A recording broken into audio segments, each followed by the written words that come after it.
This is the Northern Ireland Assembly Plenary. Programme signed. This is the Northern Ireland Assembly Plenary. Programme signed. This is the Northern Ireland Assembly Plenary. Programme signed. This is the Northern Ireland Assembly Plenary. Programme signed.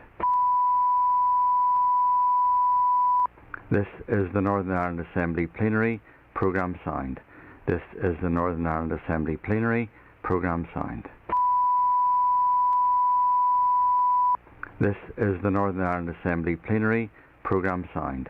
This is the Northern Ireland Assembly Plenary. Programme signed. This is the Northern Ireland Assembly Plenary. Programme signed. This is the Northern Ireland Assembly Plenary. Programme signed. This is the Northern Ireland Assembly Plenary. Programme signed. This is the Northern Ireland Assembly Plenary. Programme signed. This is the Northern Ireland Assembly Plenary. Programme signed. This is the Northern Ireland Assembly Plenary. Programme signed. This is the Northern Ireland Assembly Plenary. Programme signed. This is the Northern Ireland Assembly Plenary. Programme signed. This is the Northern Ireland Assembly Plenary. Programme signed. This is the Northern Ireland Assembly Plenary. Programme signed. This is the Northern Ireland Assembly Plenary. Programme signed. This is the Northern Ireland Assembly Plenary. Programme signed. This is the Northern Ireland Assembly Plenary. Programme signed. This is the Northern Ireland Assembly Plenary. Programme signed. This is the Northern Ireland Assembly Plenary. Programme signed. This is the Northern Ireland Assembly Plenary. Programme signed. This is the Northern Ireland Assembly Plenary. Programme signed. This is the Northern Ireland Assembly Plenary. Programme signed. This is the Northern Ireland Assembly Plenary. Programme signed. This is the Northern Ireland Assembly Plenary. Programme signed. This is the Northern Ireland Assembly Plenary. Programme signed. This is the Northern Ireland Assembly Plenary. Programme signed. This is the Northern Ireland Assembly Plenary. Programme signed. This is the Northern Ireland Assembly Plenary. Programme signed. This is the Northern Ireland Assembly Plenary. Programme signed. This is the Northern Ireland Assembly Plenary. Programme signed. This is the Northern Ireland Assembly Plenary. Programme signed. This is the Northern Ireland Assembly Plenary. Programme signed.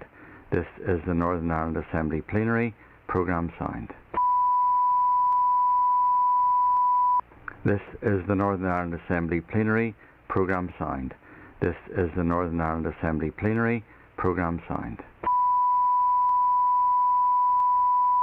This is the Northern Ireland Assembly Plenary. Programme signed. This is the Northern Ireland Assembly Plenary. Programme signed. This is the Northern Ireland Assembly Plenary. Programme signed. This is the Northern Ireland Assembly Plenary. Programme signed. This is the Northern Ireland Assembly Plenary. Programme signed.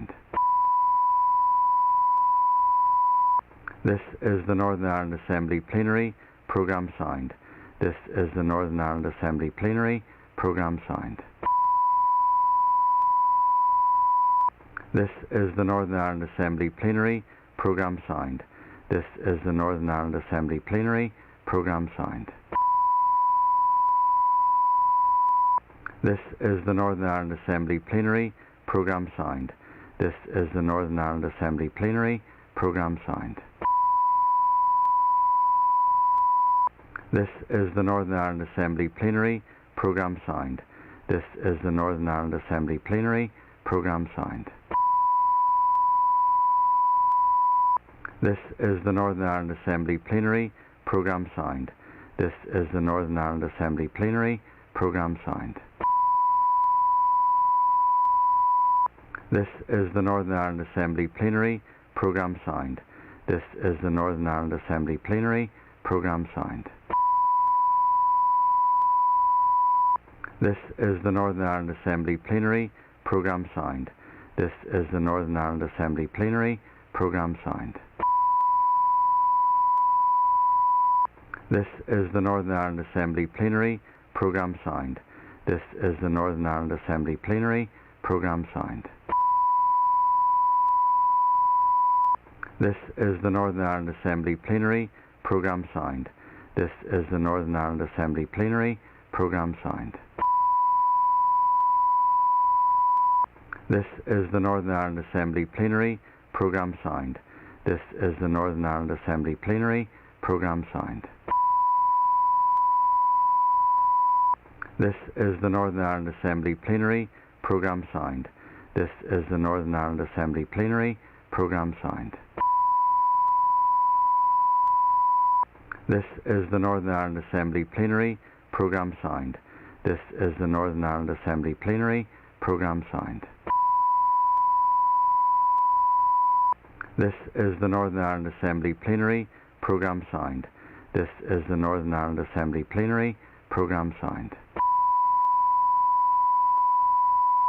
This is the Northern Ireland Assembly Plenary Programme signed. This is the Northern Ireland Assembly Plenary Programme signed. This is the Northern Ireland Assembly Plenary Programme signed. This is the Northern Ireland Assembly Plenary Programme signed.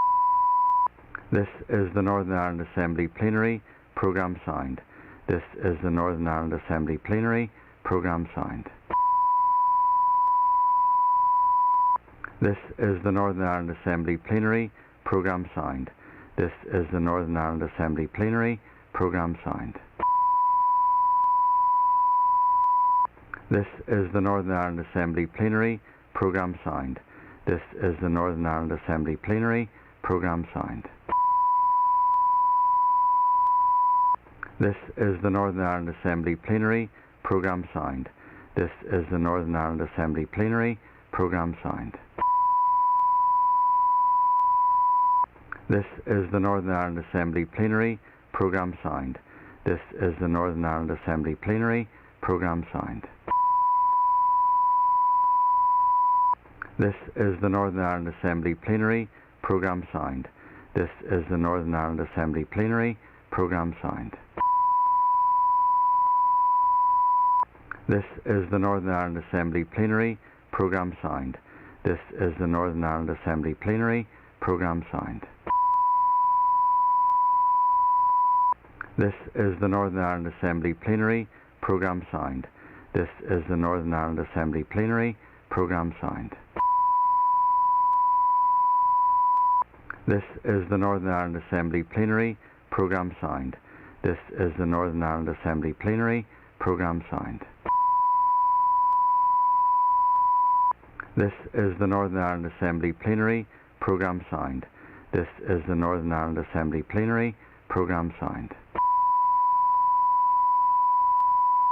This is the Northern Ireland Assembly Plenary Programme signed. This is the Northern Ireland Assembly Plenary Programme signed. This is the Northern Ireland Assembly Plenary Programme signed. This is the Northern Ireland Assembly Plenary Programme signed.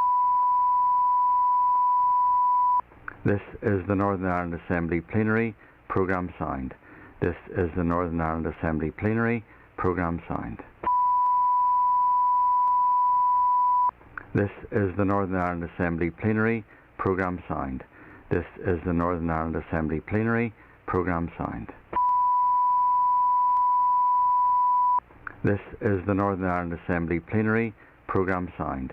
This is the Northern Ireland Assembly Plenary Programme signed. This is the Northern Ireland Assembly Plenary Programme signed. This is the Northern Ireland Assembly Plenary Programme signed. This is the Northern Ireland Assembly Plenary Programme signed. This is the Northern Ireland Assembly Plenary Programme signed. This is the Northern Ireland Assembly Plenary Programme Signed.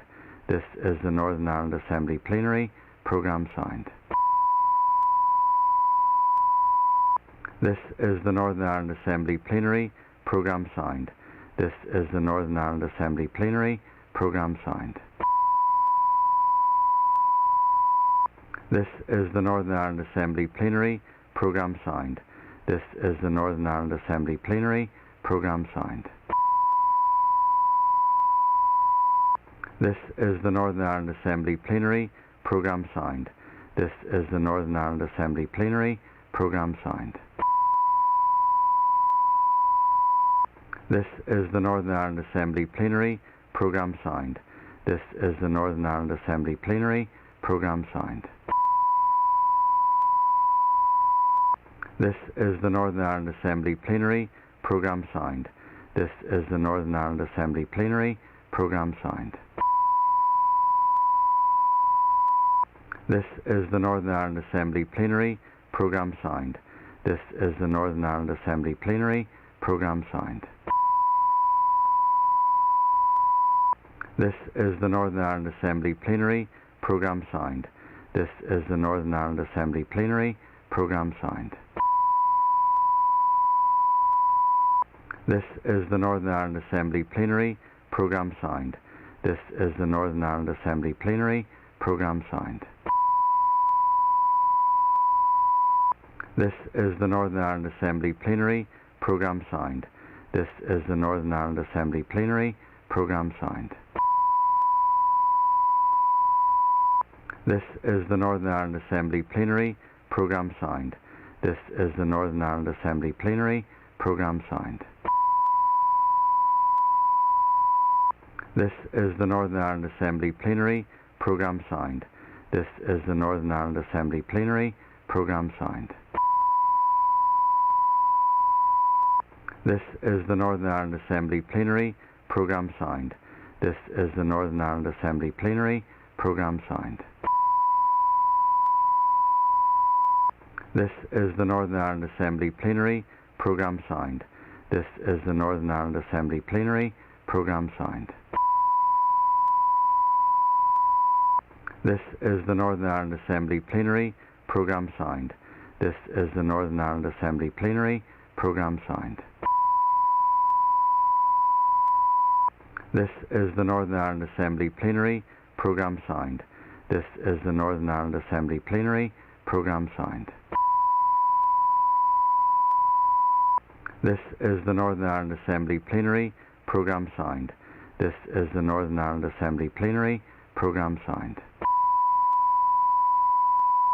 This is the Northern Ireland Assembly Plenary Programme Signed. This is the Northern Ireland Assembly Plenary Programme Signed.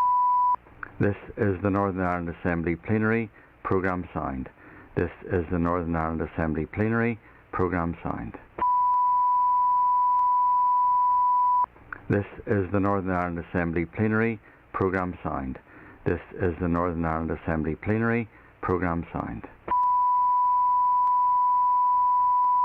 This is the Northern Ireland Assembly Plenary Programme Signed. This is the Northern Ireland Assembly Plenary Programme Signed. This is the Northern Ireland Assembly Plenary Programme Signed. This is the Northern Ireland Assembly Plenary Programme Signed. This is the Northern Ireland Assembly Plenary Programme Signed. This is the Northern Ireland Assembly Plenary Programme Signed. This is the Northern Ireland Assembly Plenary Programme Signed. This is the Northern Ireland Assembly Plenary Programme Signed. This is the Northern Ireland Assembly Plenary Programme Signed. This is the Northern Ireland Assembly Plenary Programme Signed. This is the Northern Ireland Assembly Plenary Programme Signed. This is the Northern Ireland Assembly Plenary Programme Signed. This is the Northern Ireland Assembly Plenary Programme Signed. This is the Northern Ireland Assembly Plenary Programme Signed. This is the Northern Ireland Assembly Plenary Programme Signed. This is the Northern Ireland Assembly Plenary Programme Signed.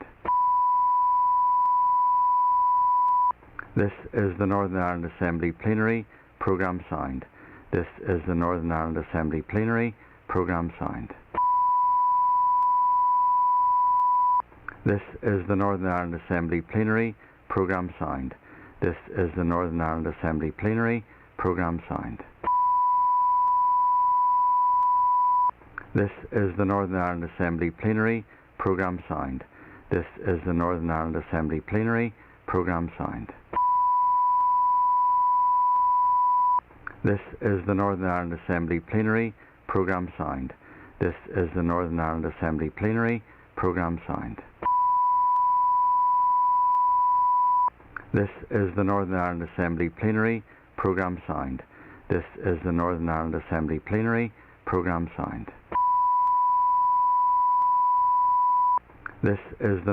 Assembly Plenary Programme Signed. This is the Northern Ireland Assembly Plenary Programme Signed. This is the Northern Ireland Assembly Plenary Programme Signed. This is the Northern Ireland Assembly Plenary Programme Signed. This is the Northern Ireland Assembly Plenary Programme Signed. This is the Northern Ireland Assembly Plenary Programme Signed. This is the Northern Ireland Assembly Plenary Programme Signed. This is the Northern Ireland Assembly Plenary Programme Signed. This is the Northern Ireland Assembly Plenary Programme Signed. This is the Northern Ireland Assembly Plenary Programme Signed. This is the Northern Ireland Assembly Plenary Programme Signed. This is the Northern Ireland Assembly Plenary Programme Signed. This is the Northern Ireland Assembly Plenary Programme Signed. This is the Northern Ireland Assembly Plenary Programme Signed. This is the Northern Ireland Assembly Plenary Programme Signed. This is the Northern Ireland Assembly Plenary Programme Signed. This is the Northern Ireland Assembly Plenary Programme Signed. This is the Northern Ireland Assembly Plenary Programme Signed. This is the Northern Ireland Assembly Plenary Programme Signed. This is the Northern Ireland Assembly Plenary Programme Signed. This is the Northern Ireland Assembly Plenary Programme Signed. This is the Northern Ireland Assembly Plenary Programme Signed. This is the Northern Ireland Assembly Plenary Programme Signed. This is the Northern Ireland Assembly Plenary Programme Signed. This is the Northern Ireland Assembly Plenary Programme Signed. This is the Northern Ireland Assembly Plenary Programme Signed. This is the Northern Ireland Assembly Plenary Programme Signed. This is the Northern Ireland Assembly Plenary Programme Signed. This is the Northern Ireland Assembly Plenary Programme Signed. This is the Northern Ireland Assembly Plenary Programme Signed. This is the Northern Ireland Assembly Plenary Programme Signed. This is the Northern Ireland Assembly Plenary Programme Signed.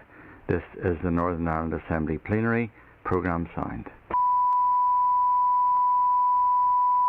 This is the Northern Ireland Assembly Plenary Programme Signed. This is the Northern Ireland Assembly Plenary Programme Signed.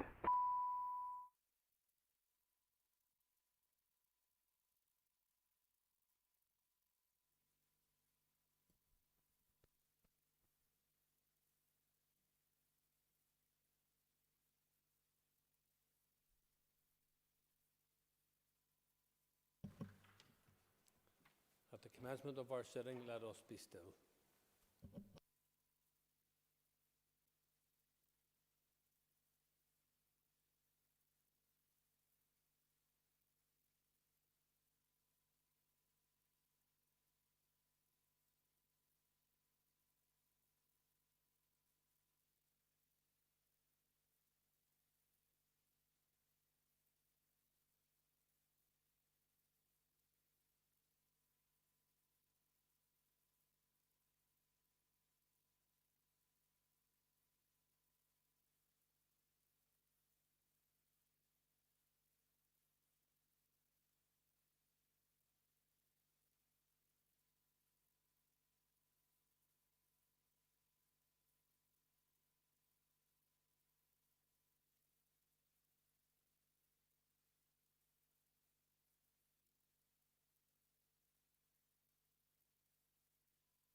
Please take your seats.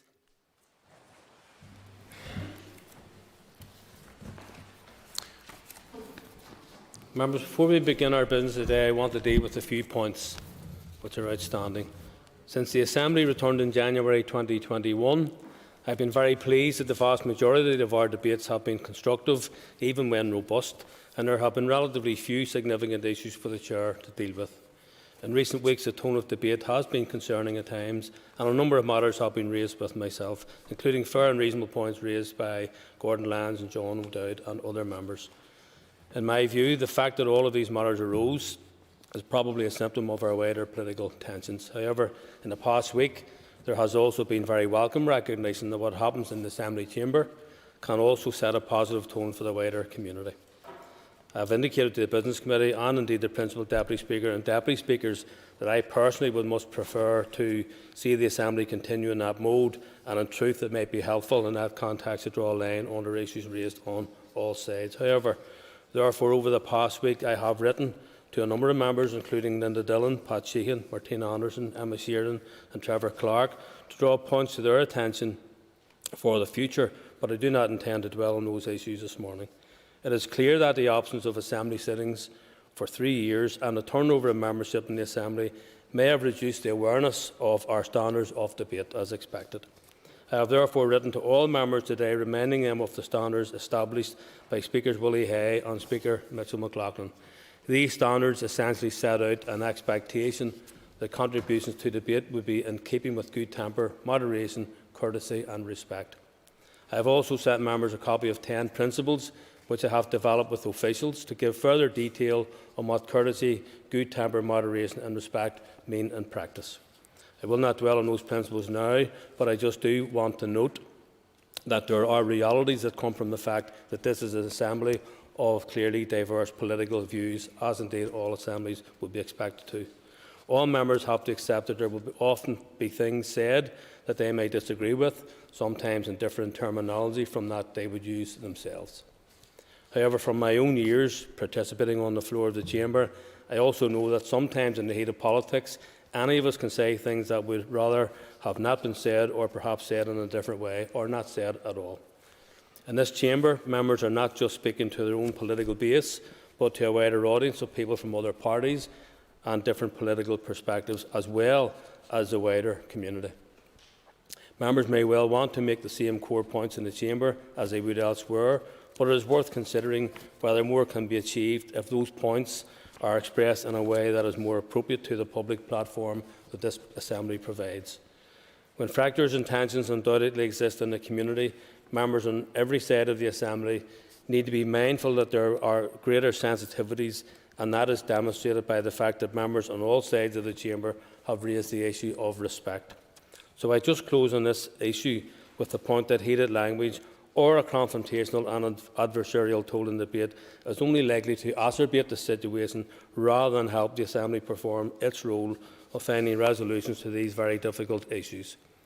I have also written to members separately today in relation to points of order. It is an abuse of points of order to use them to respond to the substance of what someone has said in debate, rather than seeking an intervention or seeking to speak yourself. Trevor Clark raised a point of order with me on the 23rd of April and made a valid point about members raising complaints about other members when they are not present. In other places, it is an expected courtesy that if a member intends to raise an accusation or allegation about another member, they should give that member notice.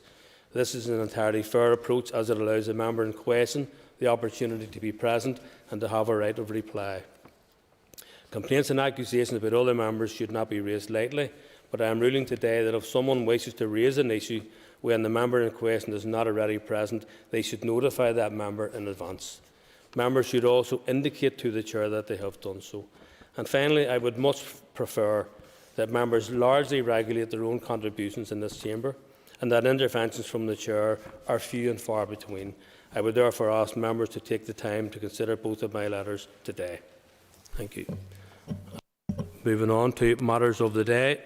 Mr Mike Nesbitt has been given leave to make a statement on the Northern Ireland women's football team qualifying for the European Championships, which fulfils the criteria set out in Standing Order 24.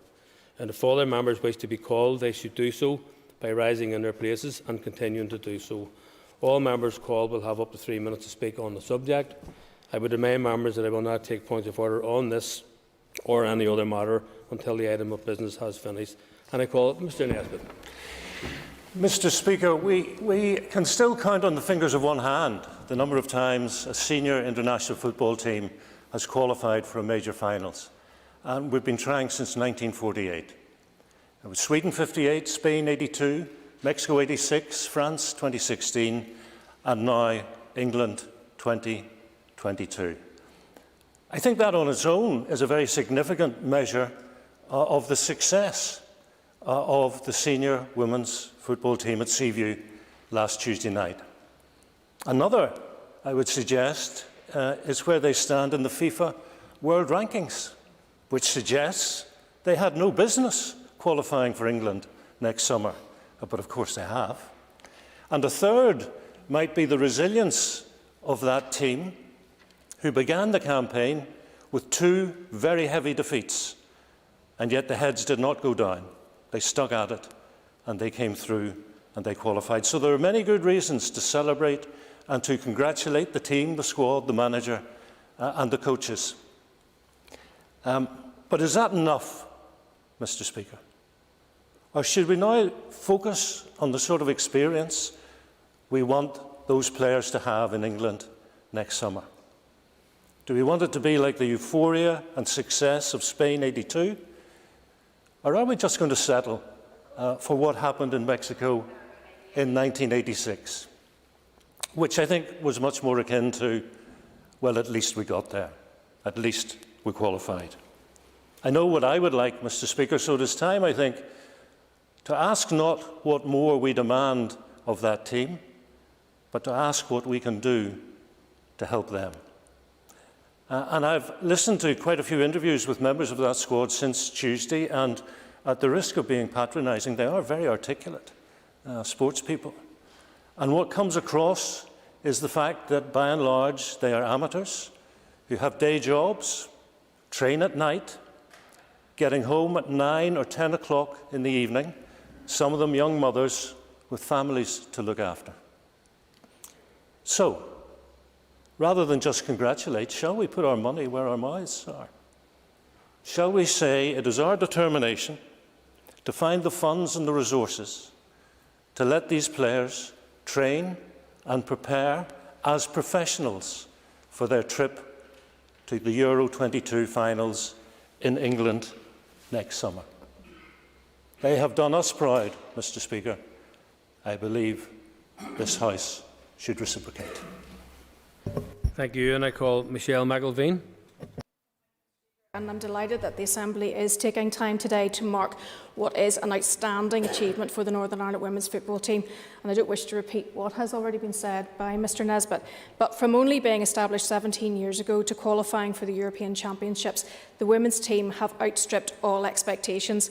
However, anyone who has watched their development over the years, capped off by the 2 victories over their playoff opponents at Ukraine, will know that this qualification was no fluke.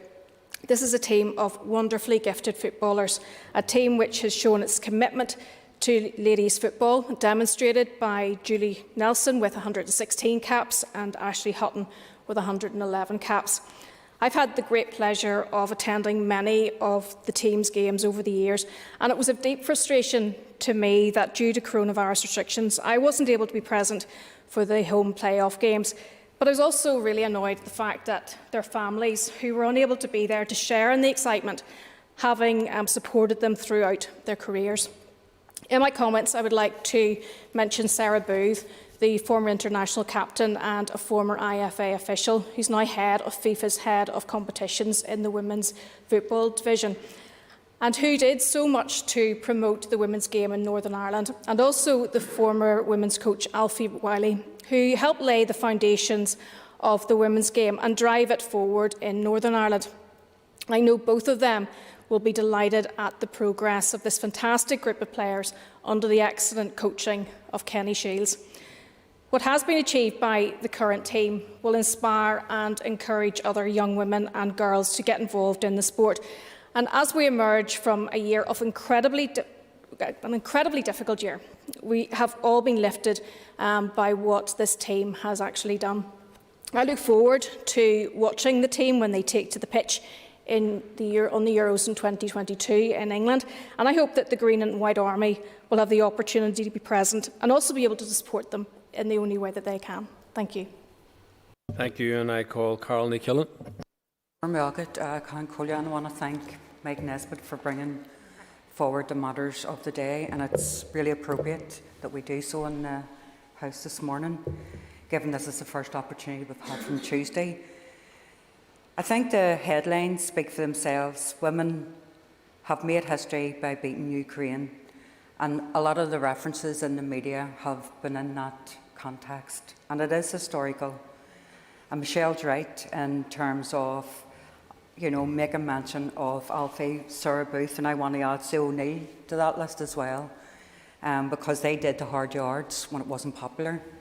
And Sarah has since moved on, and she will not forget where she's from, and she will not forget women. She will not pull the ladder up behind her. I've had the pleasure of working with some of these women when I was in DCAL, and I have to say it was nothing short of pathetic when you seen the conditions that the women trained in, when you seen even the kits that they got, but their spirit, their commitment, their dignity shone through all of that because they were determined to put themselves up there in the spotlight. I also want to make mention of people like Denise Watson and Ruth Gorman, just to mention two sports journalists who have been consistent in their support for the Northern Ireland women's soccer team. And that you can't mention, people who you got them to where they are today without people like Julie Nelson with 116 caps. That's no mean feat. And even just looking at some of the headlines over the weekend, full-time job, coming home to grab a snack and off to training, back to that is hard work and really, massive commitment. So the goalkeepers, the defenders, the midfielders, the forwards, let's hope now they'll all become household names, and all the young girls who don't already know them will know them. I watch some young girls from St Dominic's looking at them as sporting icons, and I think that speaks for itself. So we have part-time players with full-time dreams, and I would repeat the call that Mike has made. I want to see them playing in Windsor Park. I want to see ongoing support. I would like to see them supported in their journey to the championships. And I think if this House could agree that today, then that's something the IFA certainly need to listen to. And these women are exceptional, not because of Give Us Joy and because of what they've done last week, but they're working in Nightingale hospitals, they're working in schools, they're carers, they're providers, they're supporters as well. And I think they have been inspirational. Nothing short of inspirational. They have been, but now we all know the metal that they're made of. So I just want to finish by thanking them. Like Michelle, I wish their families had been there as well, because I've been with them from day one. And just finish with this, and this came from the Northern Ireland women's team. See it, believe it, achieve it, and they certainly did. So well done. Thank you, Gordon Maggett. And I call Matthew O'Toole. Mr Speaker, and thank you to Mike Nesbitt for bringing this debate to the Assembly today. I think it's really encouraging to see the level of unanimity and pride in what the Northern Ireland women's team have done. I watched the game against Ukraine, and the whole campaign was remarkable, but particularly the excitement and the performance that was put in to get there. Marissa Callahan and Nadine Caldwell scoring in that match. But I think this speaks to two wider points. One, we've all had a very difficult year. This is an enormous boost, I think, for everyone watching this glorious performance from the Northern Ireland women's team. But two, to go back to actually what Carol Killen was just saying, huge amount of passion and pride among women who are not full-time professionals, who are not paid to stop their full-time jobs. They have families, they have lives, and they have jobs. These are civil servants, teachers, shop workers, who, as people have said, do their training, go to their training after doing a day's work. Quite often they have childcare responsibilities, they have other responsibilities. They do not have the luxury of having, to be able to commit their time in full to training and to football, but they've done an amazing job and they've done us all proud. It's a completely remarkable achievement in the circumstances, and I agree with Mike Nesbitt that it would be wonderful for us all to see in 2022 them have a full level of support, a full travelling fan contingent, and a full, the full support of all of us as they go through that. Mr. Speaker, over the last few years, thankfully, women's football is starting to get, not just here but globally, is starting to get the recognition and the support that it properly deserves. For too long, it was not given the status and not given the level of attention relative to the men's game. But you know what? Women like the Northern Ireland women's team have proven exactly why that argument, why all those arguments and all those old prejudices should be thrown out the window. And actually, in a strange way, it's important that we're discussing this now, because other football fans will, over the last 24 hours, have seen an example of what's gone wrong in many ways with the men's game. Fairly grotesque example of senior teams in England looking like they're trying to break away from a league they've been involved in for over 100 years in order to set up a rich man's cartel and deny people proper competition. The exact antithesis of that kind of grotesque greed is the passion, pride and dedication of the women in the Northern Ireland women's team, and that's why delighted to pay tribute to them today and wish them all the best next year, and hopefully we can all support them in person. Thank you, Mr. Speaker. Thank you. And I call Chris Little. Thank you, Mr. Speaker. I declare an interest as a registered football coach with the Irish Football Association and extend a massive congratulations on behalf of the Alliance Party to all the history makers in the Northern Ireland women's football team on this amazing qualification for the European Championships in England, where they will be able to compete against the elite football nations of Europe with the full backing of the famous Green and White Army.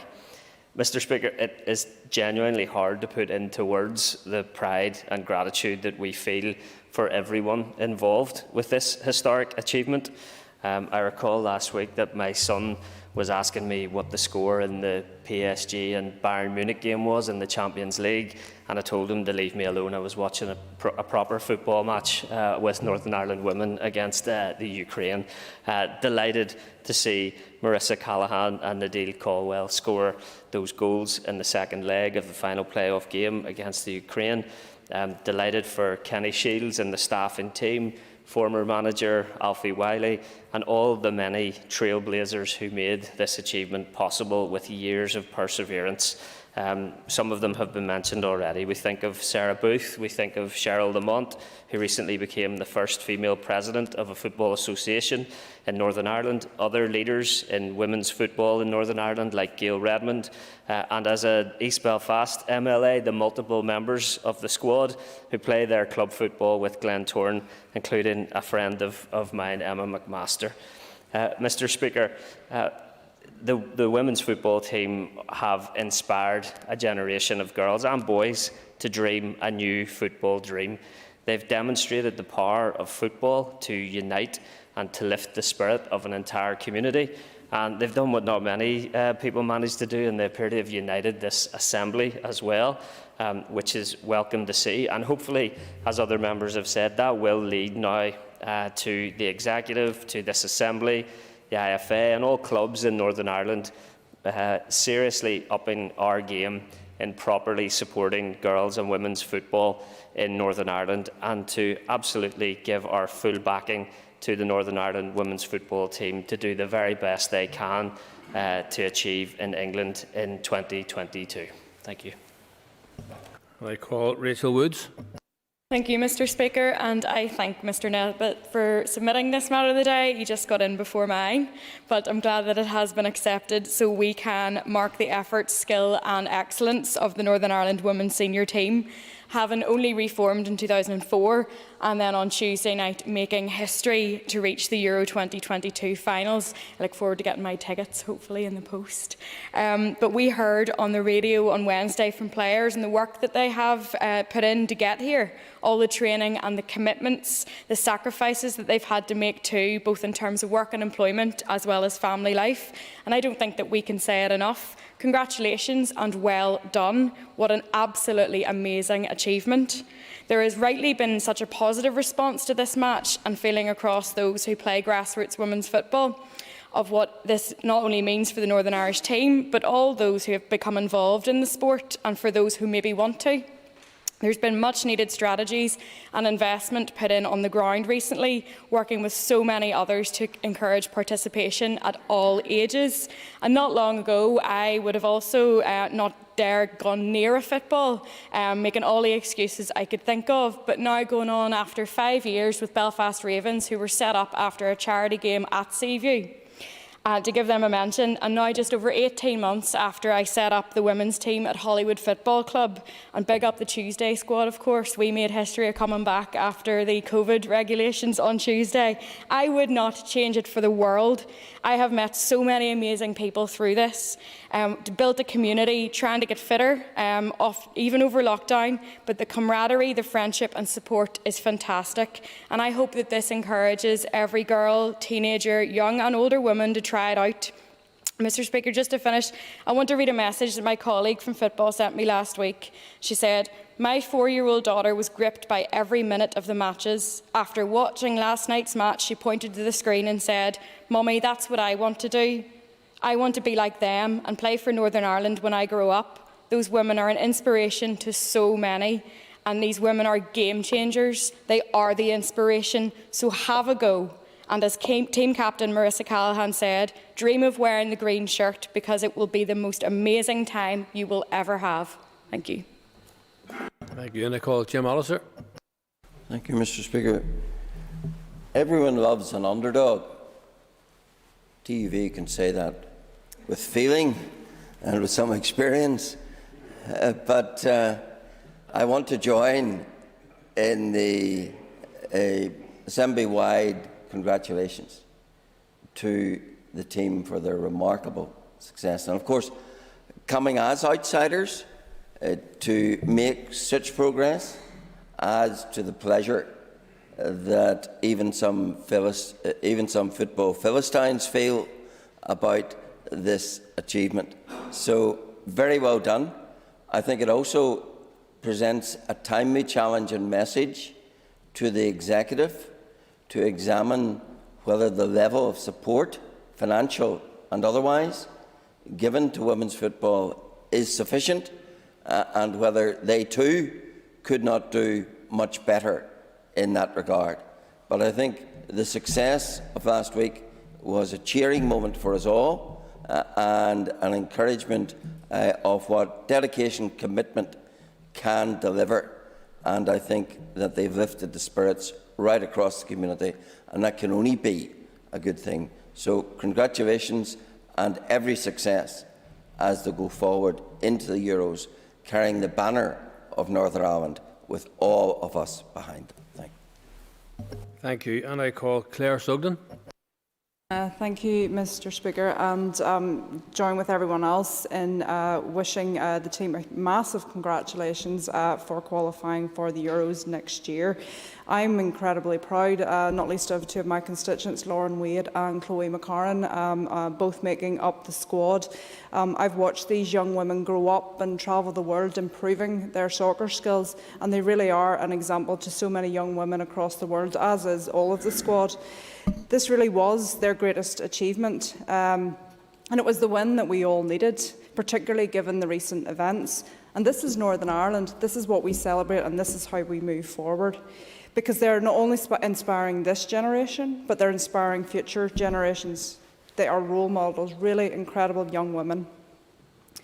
And Kenny Shields, he has instilled belief and confidence, and we need more Kennys in the world to inspire our young people to be the best that they can be, as he has done for these women. Captain Marissa Callahan said, "They didn't stand a chance because we believed in ourselves." What a message to send out to young people, to young girls in particular. And someone described this as the biggest success in Northern Ireland's sporting history. That's incredible, and I agree.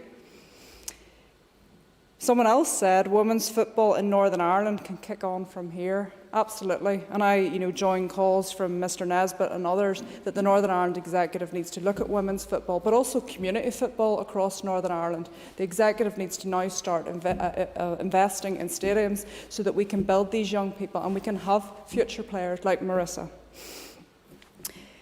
Let's put this into perspective. A part-time side, 49th in the world, largely amateur players drawn from a domestic league, playing their hearts out and making their dreams come true. They sacrificed their personal lives. They committed to achieve a success, not only for themselves, but for Northern Ireland. This is really huge, and I do appreciate the opportunity to recognise that today. They will be the only debutantes at the tournament. They're the first women bringing this to the Euros, and I think that's absolutely remarkable, and we need to get behind them because we're all part of the Green and White Army, but let's put our money where our mouths is and support these women to victory. Thank you. Thank you. And I call William Humphrey. I thank Mr Nesbitt for bringing the motion forward today, and I got off the substitutes bench today to speak on behalf of my colleague David Hillage, who can't be in chamber with us today in his capacity as chair of the All-Party Football Group. I want to join with members in congratulating ladies' Northern Ireland football team in qualifying for the Euros in 2020. And I perhaps suggest that the Stormont Commission should look at lighting up this building green and white for that tremendous achievement. I congratulate Kenny Shields and his coaching staff, and I obviously congratulate the players led by an inspirational captain in Marissa Callaghan and the squad. A fantastic achievement in a most difficult week in Northern Ireland. After the Friday game, I sent a text to the manager congratulating him and the squad. He came back to say his job was only half done, and I know he reiterated that in the media. And the 2-0 win on Tuesday night at Seaview was indeed a tremendous performance, with outstanding performances right across the team, and of course 2 goals from Marissa Callaghan and Nadine Colwell. They're history makers, and they're mostly part-time players. 17 years of a journey, and Julie Nelson has been with them for 116 caps across those 17 years, and perhaps fitting that the team qualified at her home ground, Seaview, as she's a Crusaders player, beating a team 25 places above them in world rankings. I want to pay tribute to Alfie Wiley and his team for laying the foundations, as others have said, for this campaign. We qualified with some 8 players not available or injured. Given that we have a part-time squad, that is a remarkable achievement. I'm a proud member of the Green White Army, and I support them at all levels. And I want to say I'm as proud today, and I was on Tuesday night, as I was when we qualified after beating Greece 3-0 at Windsor Park that evening. It was a tremendous achievement. I was in France in 2016, and I hope to be in England in 2022. I have no doubt that this tremendous campaign and qualifying will boost ladies' football in Northern Ireland, and resource needs to be given by the IFA to do just that, because it's now time to build on this campaign in the run-up to 2020. I was in Lyon the night we beat Ukraine 2-0. I will never forget that night and that week. We need to make sure that names like Furness, Nelson and Callaghan, they're now as famous on the lips of many young people across our society, just like Davis, Evans and Lafferty. 2016 was a great year for our wee country in terms of football. I have no doubt 2022 will be as well. Our girls dared to dream. That dream is a reality, and I have no doubt the award-winning Green and White Army will be there to cheer them on and shout for our wee country. I praise every single player, every member of the coaching staff, and all of our supporters who were frustratingly unable to be there. It's a great achievement for Northern Ireland, and one we should praise in this House and across our country, right through to the competition. I wish them well in 2022 in England. Thank you. And I call Sinead Bradley. Thank you, Mr Speaker, and I too want to thank the member for bringing forward this motion of the day and support his calls for more support for the team. I just want to say 3 things to the Northern Ireland women's team. Firstly, congratulations. Each one of you will know your personal story to that victory and the commitment and dedication and sacrifices that had to be made to achieve it. But also I want to say thank you, because we all shared in it. At a time when we were all welcoming any good news, it definitely brought a positivity to people everywhere, and it was much needed at a difficult time. And and I will be swift in my congratulations to them. But thirdly, what I want to say to the team is good luck going forward, because no doubt you're buoyed up by this success. All eyes are on you now. We're all watching with great anticipation, and while you are history makers, I have no doubt your star will shine bright in future going forward, and I look forward to being part of that. Thank you, Mr. Speaker. Thank you, and I call Alan Chambers. Mr. Speaker, football has given me a lifetime of pleasure, both playing it and watching it, but also being a Glentoran supporter. It has broken my heart on many occasions. I watched the last 3 or 4 games of the women's national team that were televised, and I wasn't watching a women's football match. I was watching a game of football that was being played by highly committed players, playing to a very, very high standard of technical ability, and supported by an excellent backroom staff. And I listened to an interview of Debbie Nelson, and she said that in recent years that team had to make do with hand-me-down gear from the IFA. They had to wash their own training gear. They had only one set, and they had to pay their own way to go to matches, including overseas matches. And it's to their credit that they had that commitment to build where we are today with women's football. And, you know, the competition, it's a year away, and a lot can happen in a year. But what a boost this has been, their success for the women's football. And there will be lots of young girls looking at this, and they'll be coming into the game.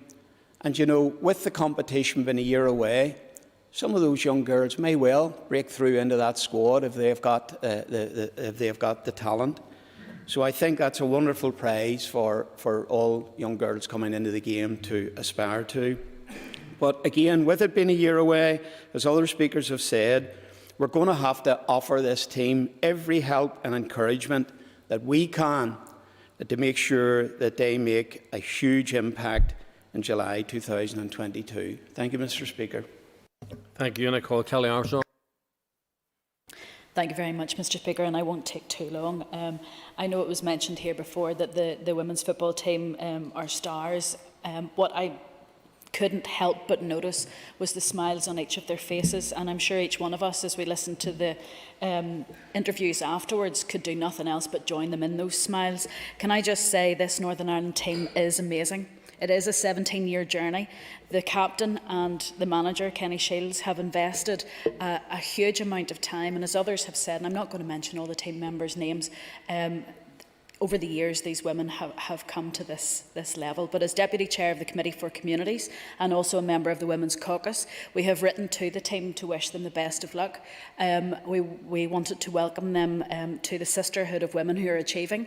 And I'm not frightened to say that it was a women's football match, because those women hugged each other, loved each other, and we love them back. So here, roll on 2022. Thank you, and I call Paul Fruit. I rise to bestow a hearty congratulations on our Northern Ireland international women's team for the achievement which they have endeavoured to achieve. And I will put on record, Mr. Speaker, here, and I don't think anyone will contradict me, that I believe this is the greatest achievement that the Northern Ireland national team, a group sport team, has achieved in the history of our state. And international football is different. It's different from ordinary association football. It's about the pride and the passion. It's about playing for your shirt. It's about playing for your country. And it's about playing for your teammates. And that brings a wealth that no one can describe unless you've been actually out on that field of play. And those players that have achieved this, they probably don't realise yet how big an achievement it is, but they will next year. And they've that to look forward to. So we should support them, Mr. Speaker, in all their endeavours to support them to make sure that what they experience next year, which will be out of this world, is the best that it can be. That experience will live with them for all of their lives, and not only their lives, their families' lives. And that is an amazing achievement for the Green and White Army to get to another tournament. It is beyond our wildest dreams.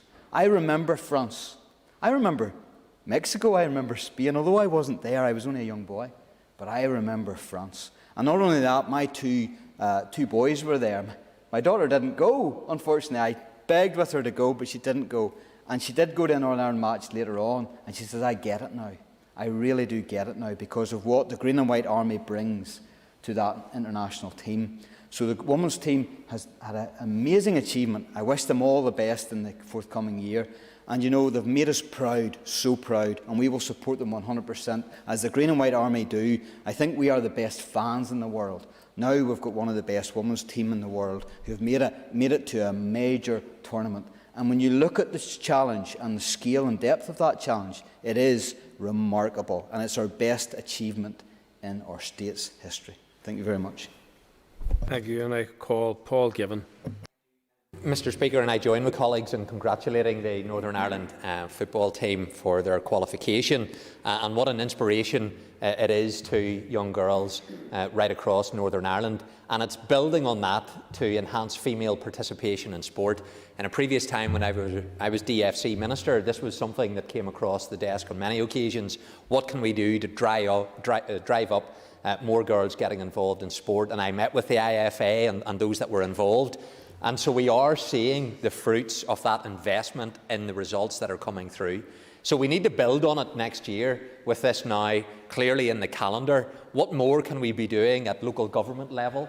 What more can we be doing in our schools? And I say this with a conflict of interest. I have 3 daughters, no sons to carry on their father's football prowess. But however, my daughters are more than able, and my middle girl in particular proudly wears the Northern Ireland kit whenever she's playing football. And we have a good girls' league in Lisburn. Hillsborough Boys Football Club run a female game, and you should go down and see the talent. There's some of those girls would run rings round many of the boys of the same age. And we have in our primary schools girls' competitions as well, and I was able to go along to cheer on my own daughter last year whenever they were competing in the Lisburn Primary School League. So we need to use this and build upon it, and we need to then have the right facility. So in Lisburn, the Lisburn Ladies Football Club have just signed a partnership agreement with Ballymacat Sports Academy, and the council are looking at a new changing rooms facility and what other facilities can we put in place to make sure that it provides the right kind of environment. So that's what we need to be focused on. The Minister for Communities, I know, will want to take that forward, as will the committee. But there's a real golden opportunity to use this to drive up more girls getting involved in sports. And then on the shop window, I had the privilege as the Minister to have been in France for a number of the games. And what absolute amazing reputational benefits there was to it, to have the kind of support that we had being put on the shop window at that European and global level. So I'm rooting for the team next year. Very much a European when it comes to football and supporting the Northern Ireland football team within that competition, and I wish them every success, Mr Speaker. Thank you. Thank you. And could I just remind the members that I actually wrote to Marissa Callaghan last week as the captain of the team, congratulating herself and the team. And I did so also because I had invited her to contribute to the Speaker's Office initiative on International Women's Day, for which she made a video, a very captivating video, I have to say. And I would invite people to go on the Assembly website just to re-familiarise themselves with her own words, very strong, solid words of encouragement and inspiration to many young women out there in our community. So on that basis, I would endorse all of the remarks that have been passed and made by all of the members here this morning across the House. And that concludes then this matter of the day. Thank you for that. The first item of business of...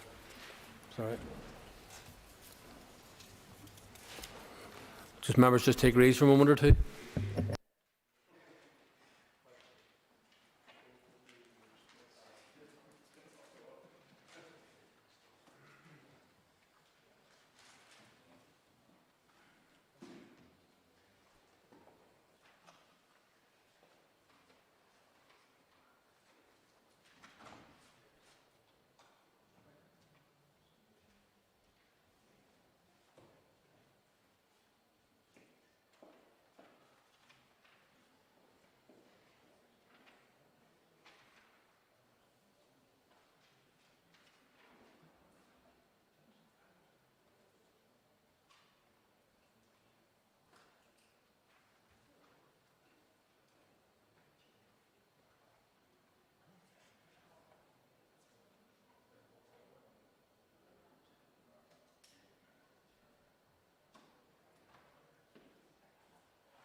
Okay, members, the first item of business is a motion from the Committee for Justice to extend the committee stage of a bill.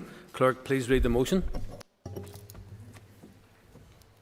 That in accordance with Standing Order 33(4), the period referred to in Standing Order 33(2) be extended to the 28th of October 21 in relation to the committee stage of the Damages Return on Investment Bill NIA 16/17-22.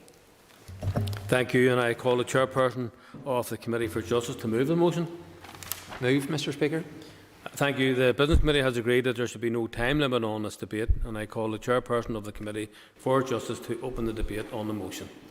Thank you, Mr. Speaker. The committee stage of the Damages Bill began on the 10th of March this year. The bill contains 6 clauses and a schedule, and its main aims are to introduce a new statutory methodology for calculating the discount rate, ensure that the rate is regularly reviewed at least every 5 years, and transfer responsibility for setting the rate from the Department of Justice to the Government Actuary.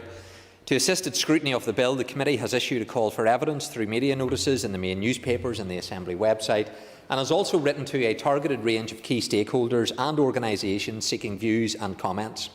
While the policy area covered by the legislation is relatively specialised in nature, it will be of interest to a range of organisations and experts operating within this field, some of whom had already provided information and views on the bill prior to the committee stage commencing. The committee is also intending to commission relevant research to assist its consideration of the key issues.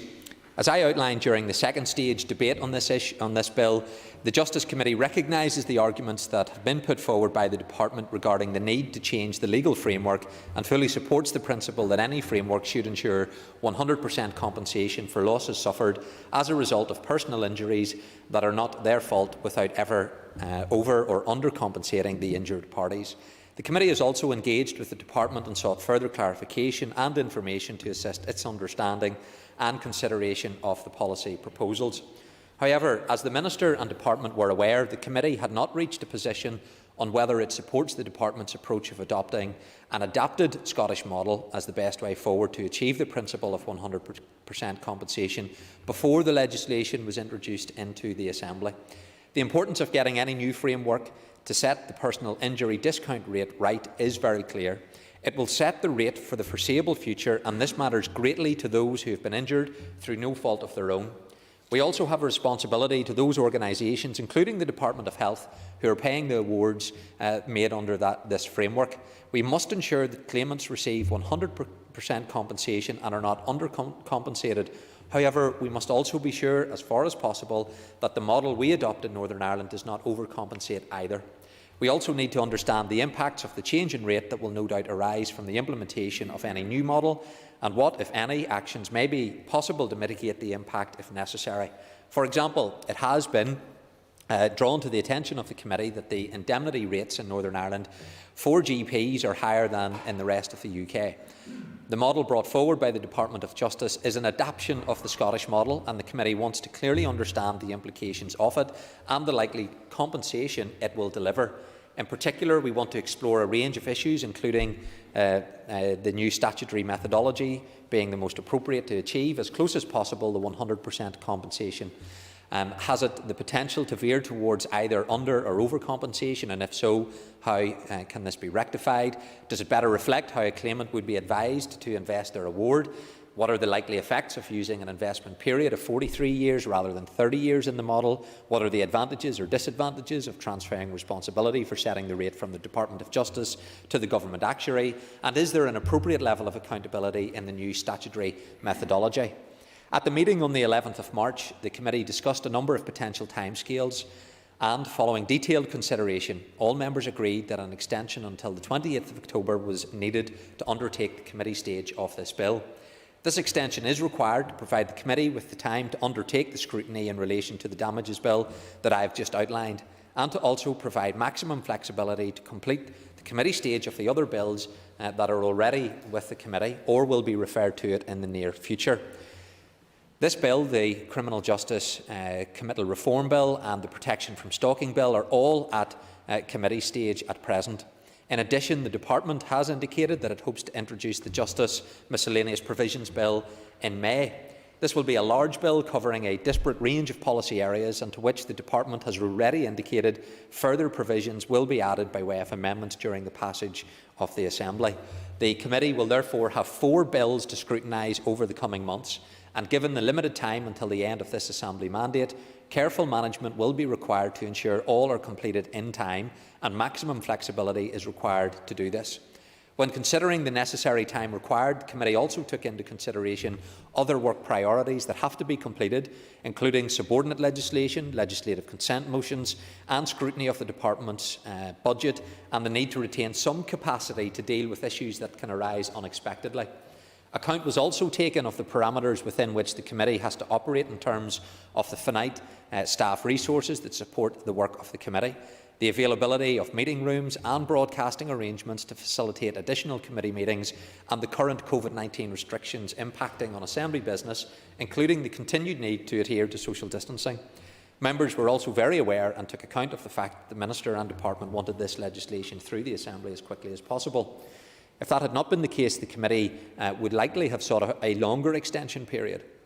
Initially, the Minister had indicated that she was going to ask the Assembly to agree to accelerated passage for the bill on the basis that the Department wanted a new rate in place as soon as possible, but did not intend to do this under the current framework, despite having completed the required statutory consultation on a new rate earlier in 2020. It therefore wanted the bill to have passed through this Assembly and received royal assent before the summer. Having decided not to pursue that approach, the Minister subsequently wrote to the Committee advising that the Executive had agreed to the introduction of the Damages Bill with a condensed committee stage that would need to conclude by the 30th of April for the bill to pass all its stages before the summer recess, and outlined an indicative timeline for the bill which provided for 27 working days for the committee stage based on the expectation that the bill would be introduced to the Assembly on the 1st of March. While the Department and Minister may have wanted this legislation to pass through the Assembly with little or no scrutiny, members have a responsibility to ensure that the Committee has an adequate timescale within which it can properly scrutinise this bill in the way that we are scrutinising and intend to scrutinise other pieces of justice legislation that are referred to us. While this is a technical bill, we must ensure that the underlying policy aims and the new framework are the right approach for Northern Ireland. Before this bill was introduced, the Committee had already been contacted by a number of key stakeholders, highlighting a range of issues regarding both the current position in relation to the personal injury discount rate and the proposed legislative framework. We also are all aware of the heartbreaking cases of individuals who, through no fault of their own, have suffered personal injuries, some of which are life-changing, and as a result depend on the lump sum compensation awarded to cover future financial losses, such as loss of earnings and the cost of the care that they need. It is in everyone's interests to get this right. Since the Committee agreed to seek an extension of the committee stage until the 20th of October, the Department has decided to change the rate under the current framework and provided the SL1 for the necessary subordinate legislation. The Committee considered the proposal at the meeting last Thursday and agreed that it is content for the Department to bring forward the statutory rule. Well, the Department has now gone ahead with the necessary subordinate legislation change that changes the personal injury rate under the methodology that is currently in place. Can I assure the House that the Committee will not take any more time than is necessary to complete the committee stage of this bill to provide for a new methodology? The extension will, however, provide the necessary flexibility to manage the heavy legislative programme that we have to complete and enable us to carry out the level of scrutiny that this bill requires. I commend the motion to the House. Thank you, and I call Linda Dillon. Concordia, just to say that I agree with all that the Chair has outlined. In terms of this, we will try to process it as quickly as possible because the interim rate is not ideal and has raised its own problems. So we want to see this go through committee stage as quickly as is humanly possible. But we do need the extension for all of the reasons the Chair has outlined.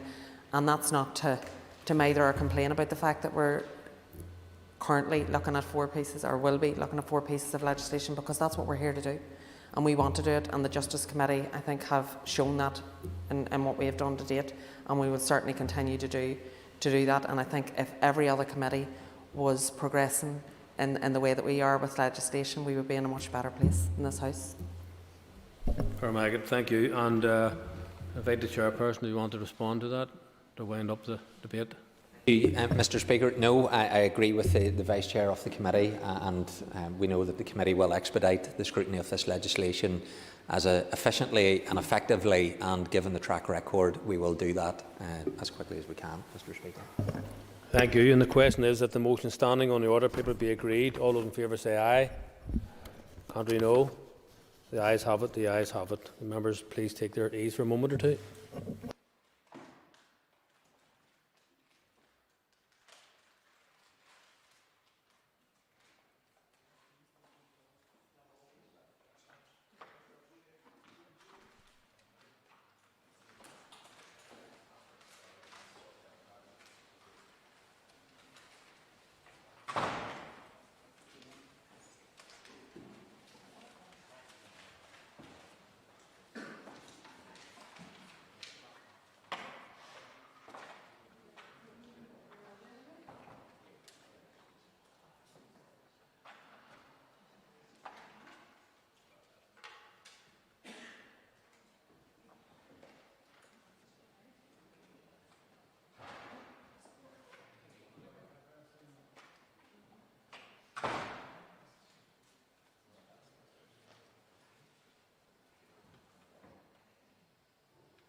Okay, members, the next item of business is a motion from the Committee for Health to extend the committee stage of a bill. Clerk, please read the motion. That in accordance with Standing Order 33(4), the period referred to in Standing Order 33(2) be extended to the 19th of November 2021 in relation to the committee stage of the Severe Fetal Impairment Abortion Amendment Bill, NIA Bill 15/17/22. Thank you, and I call the Chairperson of the Committee for Health to move the motion. Gormagat, Concordia, Mullum and Roon, so moved. Thank you, Gormagat. And the Business Committee has agreed that there should be no time limit on this debate. I call the Chairperson of the Committee for Health to open the debate on the motion. Gormagat, Concordia. Concordia, the Severe Fetal Impairment Abortion Amendment Bill passed second stage on the 15th of March 2021 and was referred onto for committee stage the following working day. The objective of the bill is to remove the ground for an abortion in cases of non-fatal disabilities. The bill is very short and has two clauses. The first clause amends Regulation 7 of the Abortion NI No. 2 Regulations 2020, and the second clause is the short title of the bill. Following commencement of committee stage, and to assist the committee in its consideration of the bill, the committee agreed to issue a call for evidence through notices in the main newspapers, the Assembly website and committee's webpage. The committee also wrote to a list of key stakeholders and organisations to highlight the consultation and seek written submissions. The committee agreed a 7-week consultation period, and that closes on the 7th of May. At its meeting on the 25th of March, the committee considered a draft timetable for consideration of the bill and agreed a motion to extend the committee stage to 19th of November 2021. The committee made this decision based on a number of factors. Currently, the committee has an extremely heavy workload with ongoing consideration of COVID regulations, COVID recovery in the health and social care sector, and key priorities in other areas. The committee also has another bill at committee stage, which will be discussed in a few minutes' time, and is expecting a very large and complex adoption bill in the coming weeks. In order to allow sufficient time to scrutinise this bill in the detail required, it was agreed that an extension was needed and that the extension should allow for some flexibility in the committee's consideration of the bill. The committee looks forward to considering this bill in more detail following closing of the consultation stage. This proposed extension will allow sufficient time for that detailed consideration while balancing the committee's consideration of other bills and priorities. While an extension to 19th of November has been requested, I can assure the Assembly that the committee will endeavour to complete committee stage earlier if possible. I commend the motion to the House. Okay, members, the question is that the motion standing on the order paper be agreed. All those in favour say aye. Contrary, no. The ayes have it. The ayes have it. Thank you. And we can move immediately on to the next item if members are content. The next item of business is another motion from the Committee for Health to extend the committee stage of a bill. Clerk, please read the motion. That in accordance with Standing Order 33(4), the period referred to in Standing Order 33(2) be extended to the 1st of October 2021 in relation to the committee stage of the Health and Social Care Bill, NIA Bill 18/17-22. Thank you, and I call the Chairperson of the Committee for Health to move the motion. Gormaga, Cancolia, Mullum and Roon. So moved. Gormaga, thank you, and I call the Business Committee has agreed that there should be no time limit on this debate, and I call the Chairperson of the Committee for Health to open the debate on this motion. Gormaga, Irish, Cancolia. The Health and Social Care Bill passed its second stage on the 16th of March 2021 and was referred on to for committee stage the following working day. The objective of this bill is the dissolution of the Regional Health and Social Care Board and the transfer of its legislative functions. The bill has 7 clauses and 3 schedules. Overall, the clauses provide for the dissolution of the Regional Board and the transfer of its functions and require the Department to make transfer schemes for assets, including its staff and its liabilities. A further clause provides for necessary transitional provisions. And finally, the remaining clauses provide for interpretation, commencement and the short title of the bill. Following commencement of committee stage and to assist us in our consideration of the bill, the committee agreed to issue a call for evidence through notices in the main newspapers, the Assembly website and the committee's webpage. We also wrote to a list of key stakeholders and organisations to highlight the consultation and to seek written submissions. The committee agreed a 5-week consultation period, which closes this Friday, the 23rd of April. At our meeting on the 25th of March, the committee considered a draft timetable for consideration of the bill and agreed a motion to extend the committee stage to the 1st of October 2021. The committee made this decision based on a number of factors. As outlined in the previous proposal to extend, the committee does have an extremely heavy workload at this time, with ongoing consideration of COVID regulations, COVID recovery in the health and social care sector, and key priorities in other areas which members will be aware of. The committee also has currently another PMB at committee stage and is expecting, as I previously mentioned, a large and complex adoption bill in the coming weeks.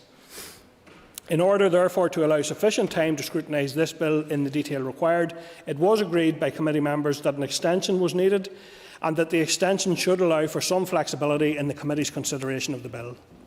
While the bill itself is relatively small and technical, it does have larger and far-reaching ramifications. There are a number of areas already identified that the committee will wish to consider in much greater detail. These areas include the process for commissioning of services, tackling health inequalities, retaining local and regional expertise, and engagement on the commissioning of services. This proposed extension will therefore allow sufficient time for that detailed consideration while balancing work in terms of other bills and consideration of those. While an extension to the 1st of October has been requested, I can again assure the Assembly that the committee will endeavour to complete committee stage earlier if possible.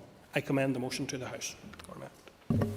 Thank you. And the question is that the motion standing on the order paper be agreed. All those in favour say aye.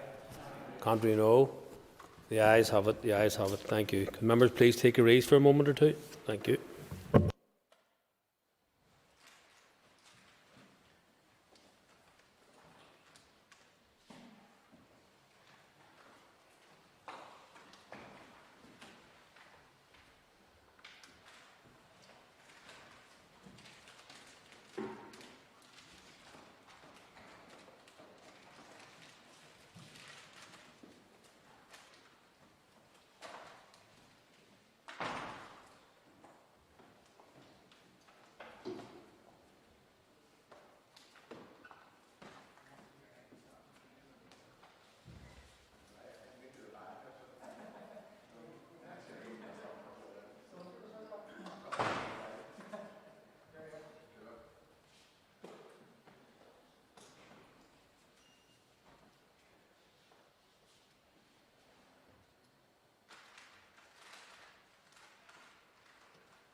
Okay, members, the next item on the order paper is a motion on Brexit and card fees.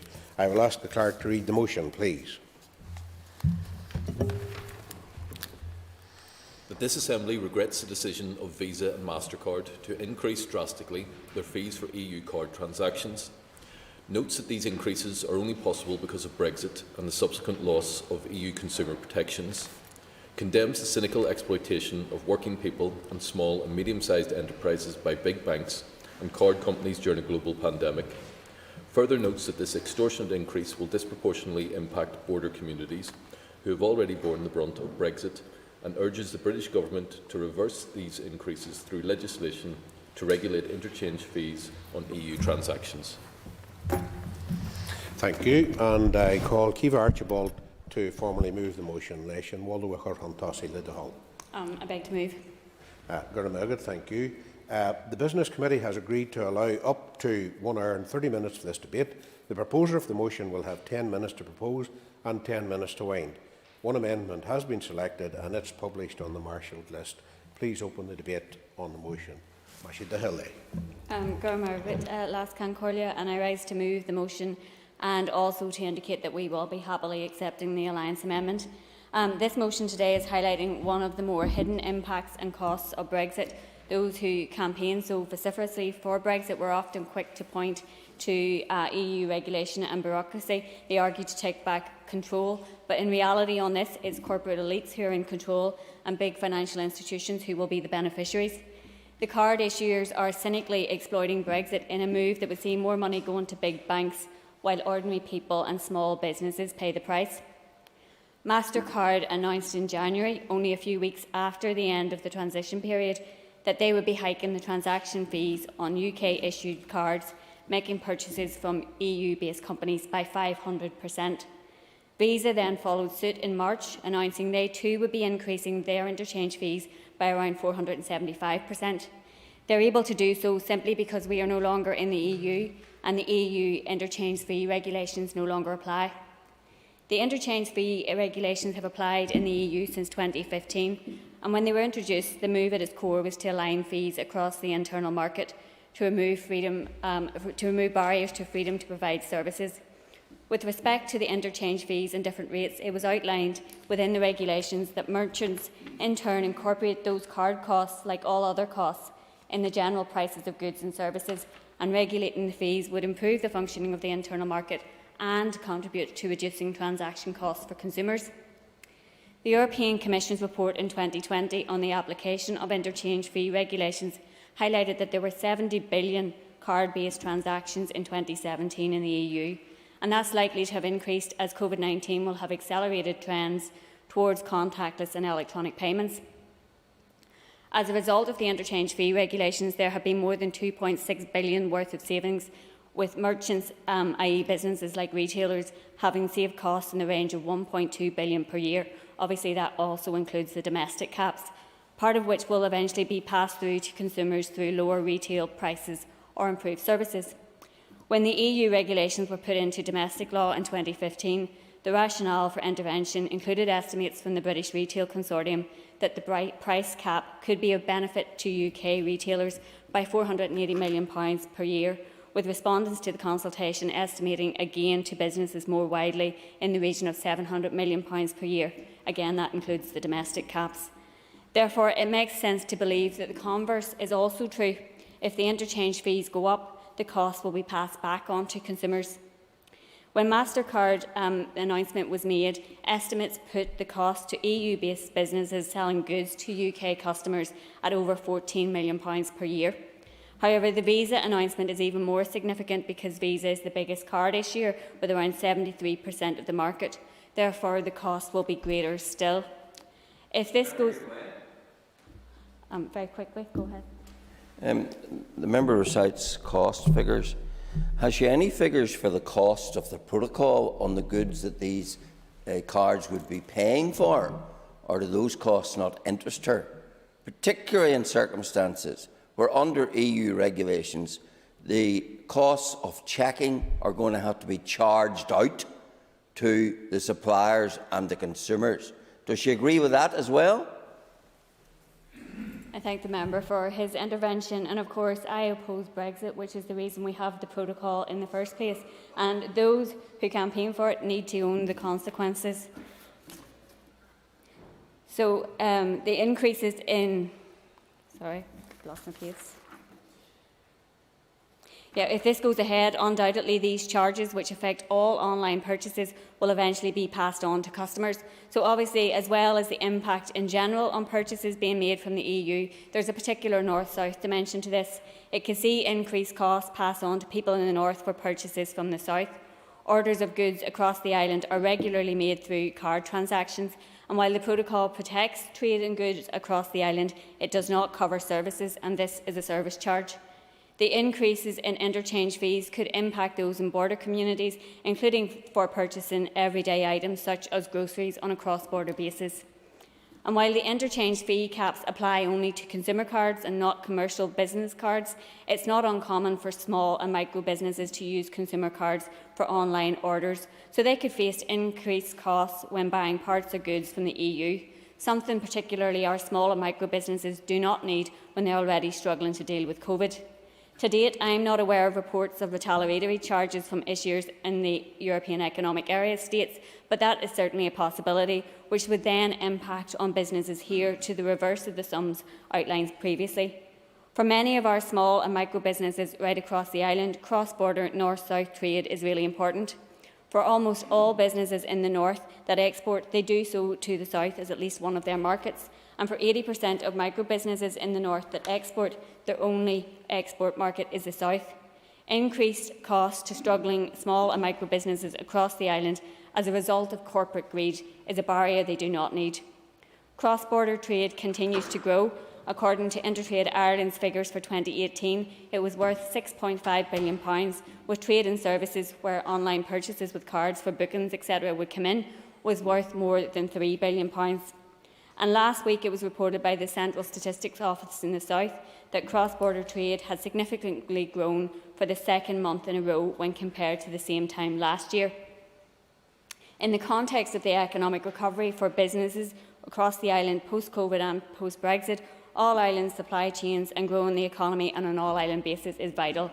Take one sector like tourism. It's a really important sector to our economy. Last summer, all-Ireland tourism flows were instrumental in mitigating some of the impact of the decline in overseas tourism due to the pandemic. The card charges announced would impact on businesses in the south with bookings from northern customers. If hoteliers and accommodation providers are facing increased costs for card bookings, it's very likely these will be passed on to consumers, and while they are small on an individual basis, the charges will accumulate. At the time the interchange fee regulations were introduced in 2015, my party colleague Matt Carthy, now TD, then MEP, was in the Economic and Monetary Affairs Committee in the European Parliament, and he had urged that the issue of cross-border transactions be included in any cap, as it's particularly important in an Irish context where we need to break down barriers to create an effective all-island economy. In 2019, the Interchange Fee Amendment EU Exit Regulations 2019 were passed in Westminster, which reduced the scope of the application of the interchange fee regulations in British legislation from the European Economic Area to the UK. This means only transactions that take place solely within the UK would be covered by the amended regulations, but cross-border payments between the UK and EU would not. The practical impact of this is that payments made within the UK are covered by the UK regulations, and payments made in the European Economic Area are covered by EU regulations, but cross-border payments between the UK and EEA would not be subject to the caps. However, in the explanatory memorandum, it states that it would be technically possible within the British regulations to mandate interchange fee caps that UK card issuers would be permitted to charge to international transactions. So we want the British Government and the financial regulators to intervene and act to stop the increased fee charges.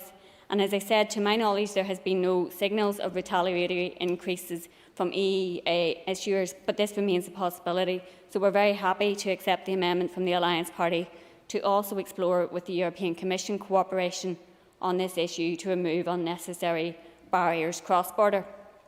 This motion is about stopping the Brexit credit card rip-off and standing against what really is corporate greed by the two biggest card providers. This is a rip-off of ordinary people and hard-working businesses, which will line the pockets of big banks, and we must not allow it to go ahead unchallenged. When the DUP and Brexit peers were campaigning to take back control of their money, laws and borders, is this what they meant? People giving control of their money to corporate elites? We need to stand against these plans and stop them in their tracks. Workers, families and businesses should not pay the price for Brexit. So I'd urge all parties to support the motion and the amendment. Thank you. I now call Stuart Dixon to formally move the amendment, please. Move, Deputy Speaker. Thank you. You will have 10 minutes to propose and 5 minutes to wind, and all other speakers will have 5 minutes. Please open the debate on the amendment. Thank you very much, Deputy Speaker. I rise to support the amendment to the motion and propose the amendment in the name of the Alliance Party, and my colleague Mr Andrew Muir will be winding the debate for us. Speaker, the interchange fee regulation introduced in 2015 meant that across the European Economic Area a standardised cap existed on fees for cross-border transactions. These fees were calculated on a proportion of the total amount of the transaction and the payment method of 0.2% for debit cards and 0.3% for credit cards. These are much lower rates than in other comparable countries and meant that for a customer from Germany, for example, that they could buy goods in Northern Ireland without onerous interbank fees being incurred and vice versa. Of course, after the UK's government's decision to pursue the hardest possible Brexit and leave the single market, those protections have been rolled back. The regulation itself was retained in UK law, but disappointingly operates on a UK-wide basis. As the government took the position that to cap fees on UK to EEA transactions, whilst EEA issuers do not face a similar cap, would result in asymmetrical obligations on UK business. It's not coincidence that soon after the transition period ended, Visa and MasterCard announced their intention to massively increase fees levied on the online EEA purchases by UK debit cards by more than 400% and 500% on credit cards. This announcement comes during one of the most disruptive and painful years that many businesses and consumers have ever faced. They are looking towards reopening and recovery, and these additional costs are the last things which they need.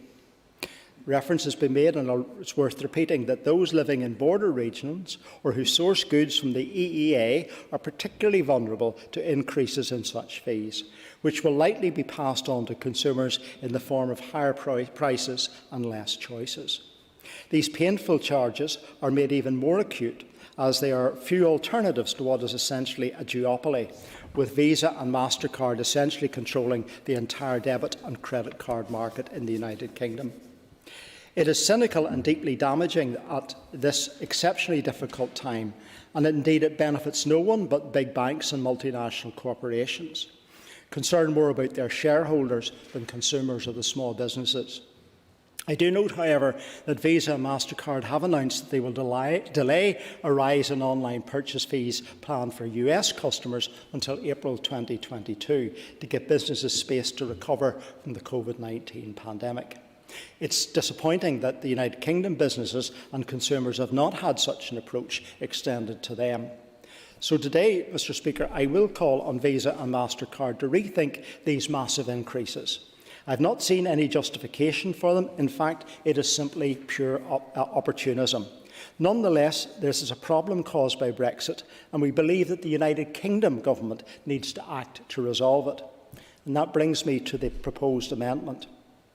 We recognise that the United Kingdom government could have retained regulations that it would have maintained the cap on charges that the UK issuers levy on EEA merchants. And we will call on the United Kingdom government to act to protect UK customers from these unfair and unwarranted price rises, and indeed the danger of further price rises. Nonetheless, even if the United Kingdom government did take this action, that does not offset the risk for higher fees to be levied by the European card issuers on UK sellers, as the UK is no longer covered by the interchange fee regulation limits. This would make it more expensive for UK businesses to sell goods to Europe, as although the merchant would be in the United Kingdom, the card issuer would be in the EEA and free to raise fees. As a third country, and yes, that's what we are, a third country, this would be outside the United Kingdom's ability to regulate. Unfortunately, this is just one instance of how a hard Brexit, which is threadbare and rushed trade cooperation agreement, has allowed for the reintroduction of barriers to trade. These issues need to be resolved because they're hurting businesses and consumers right across the United Kingdom. So the Government must engage with the EU with pragmatism and in good faith to build on the inadequate TCA. This should include reinstituting a reciprocal cap on card interchange fees as proposed in our amendment. This clearly is possible, as it was done before, and could potentially form part of the financial services chapter of the TCA. It would also be clear from the mutual benefit of consumers and businesses across the UK and the EEA. As an aside, another tangible benefit of the single market harmonisation was no cost on mobile phone roaming. I hope that the UK Government will provide assurance that they failed to do in respect of the incidents with regards to credit and debit cards, and that we could see an agreement on this as quickly as possible. Because, Mr Speaker, I have to say today that I note with concern that one of the Finnish telecoms companies have already announced the return of roaming charges for customers travelling to the United Kingdom. This could be the thin end of the wedge. I think people would be very understandably upset if we saw those charges reinstated. But in addition to the issues relating to services, we also believe that with goodwill and pragmatism, much can be achieved in finding a way to streamline the flow of goods, both from Europe to GB and across the Irish Sea, to make the protocol as light touch as possible. We've been leading as a party, calling for practical solutions since the very beginning of this process. As a clear and constructive way forward, for example, would be a veterinary agreement. A UK-EU veterinary agreement on sanitary and phytosanitary rules on the movement of animals and food products would go a long way to reducing checks on goods travelling between Europe, GB and across the Irish Sea. Such an agreement has existed between the EU and New Zealand since the 90s, meaning that New Zealand, a country more than 11,000 miles away, has simpler access to the EU than food products from the UK. I think that if we move further into the year, more and more people from all sides are coming to realise the situation is not workable. Shellfish, salmon, lamb, cheese exports, to name but a few, all across the UK are feeling the pain of delays, not from the United Kingdom into Northern Ireland or this part of the United Kingdom, but from the United Kingdom into Europe. So negotiating a veterinary agreement would be a key and urgent priority and should be one for the UK Government to do as quickly as possible. Further mitigations with regards to groupage and customs declarations, parcels and property, properly communicating the changes through the UK and the EU are achievable if the UK Government and the EU are determined to reach them. Mr Speaker, ultimately leaving the world's largest and most integrated trading bloc was never going to lead anywhere but to a tangle of red tape and extra costs for businesses and consumers. We've had an open and free trading relationship with the EU for so long that the old barriers, physical and bureaucratic, have actually been forgotten. A very pro-single market United Kingdom Prime Minister, one indeed who I would not often quote or agree with, summarised the benefits in 1988 as follows. Just think for a moment what a prospect that is. A single market without barriers, visible or invisible, giving you direct and unhindered access to the purchasing power of over 300 million of the world's wealthiest and most prosperous people. Bigger than Japan, bigger than the United States, and it's on your doorstep. Unfortunately, Mr Speaker, those old barriers are returning and access is being hindered to the world's biggest single market. We see a tangible example of that before us today. So perhaps the words of Mrs Thatcher should be ringing in the ears of some of her former very hardened supporters. That's why our proposed amendment calls for these card fees to be reversed where possible, but also for the United Kingdom to re-engage and to reach reciprocal agreements with the EU to protect customers. Break down the barriers to business, not raise them. I trust, Mr Speaker, and I'm delighted to hear the proposer of the motion accepting our amendment, that this House will support the amendment unanimously today. Thank you. I call Christopher Stalford.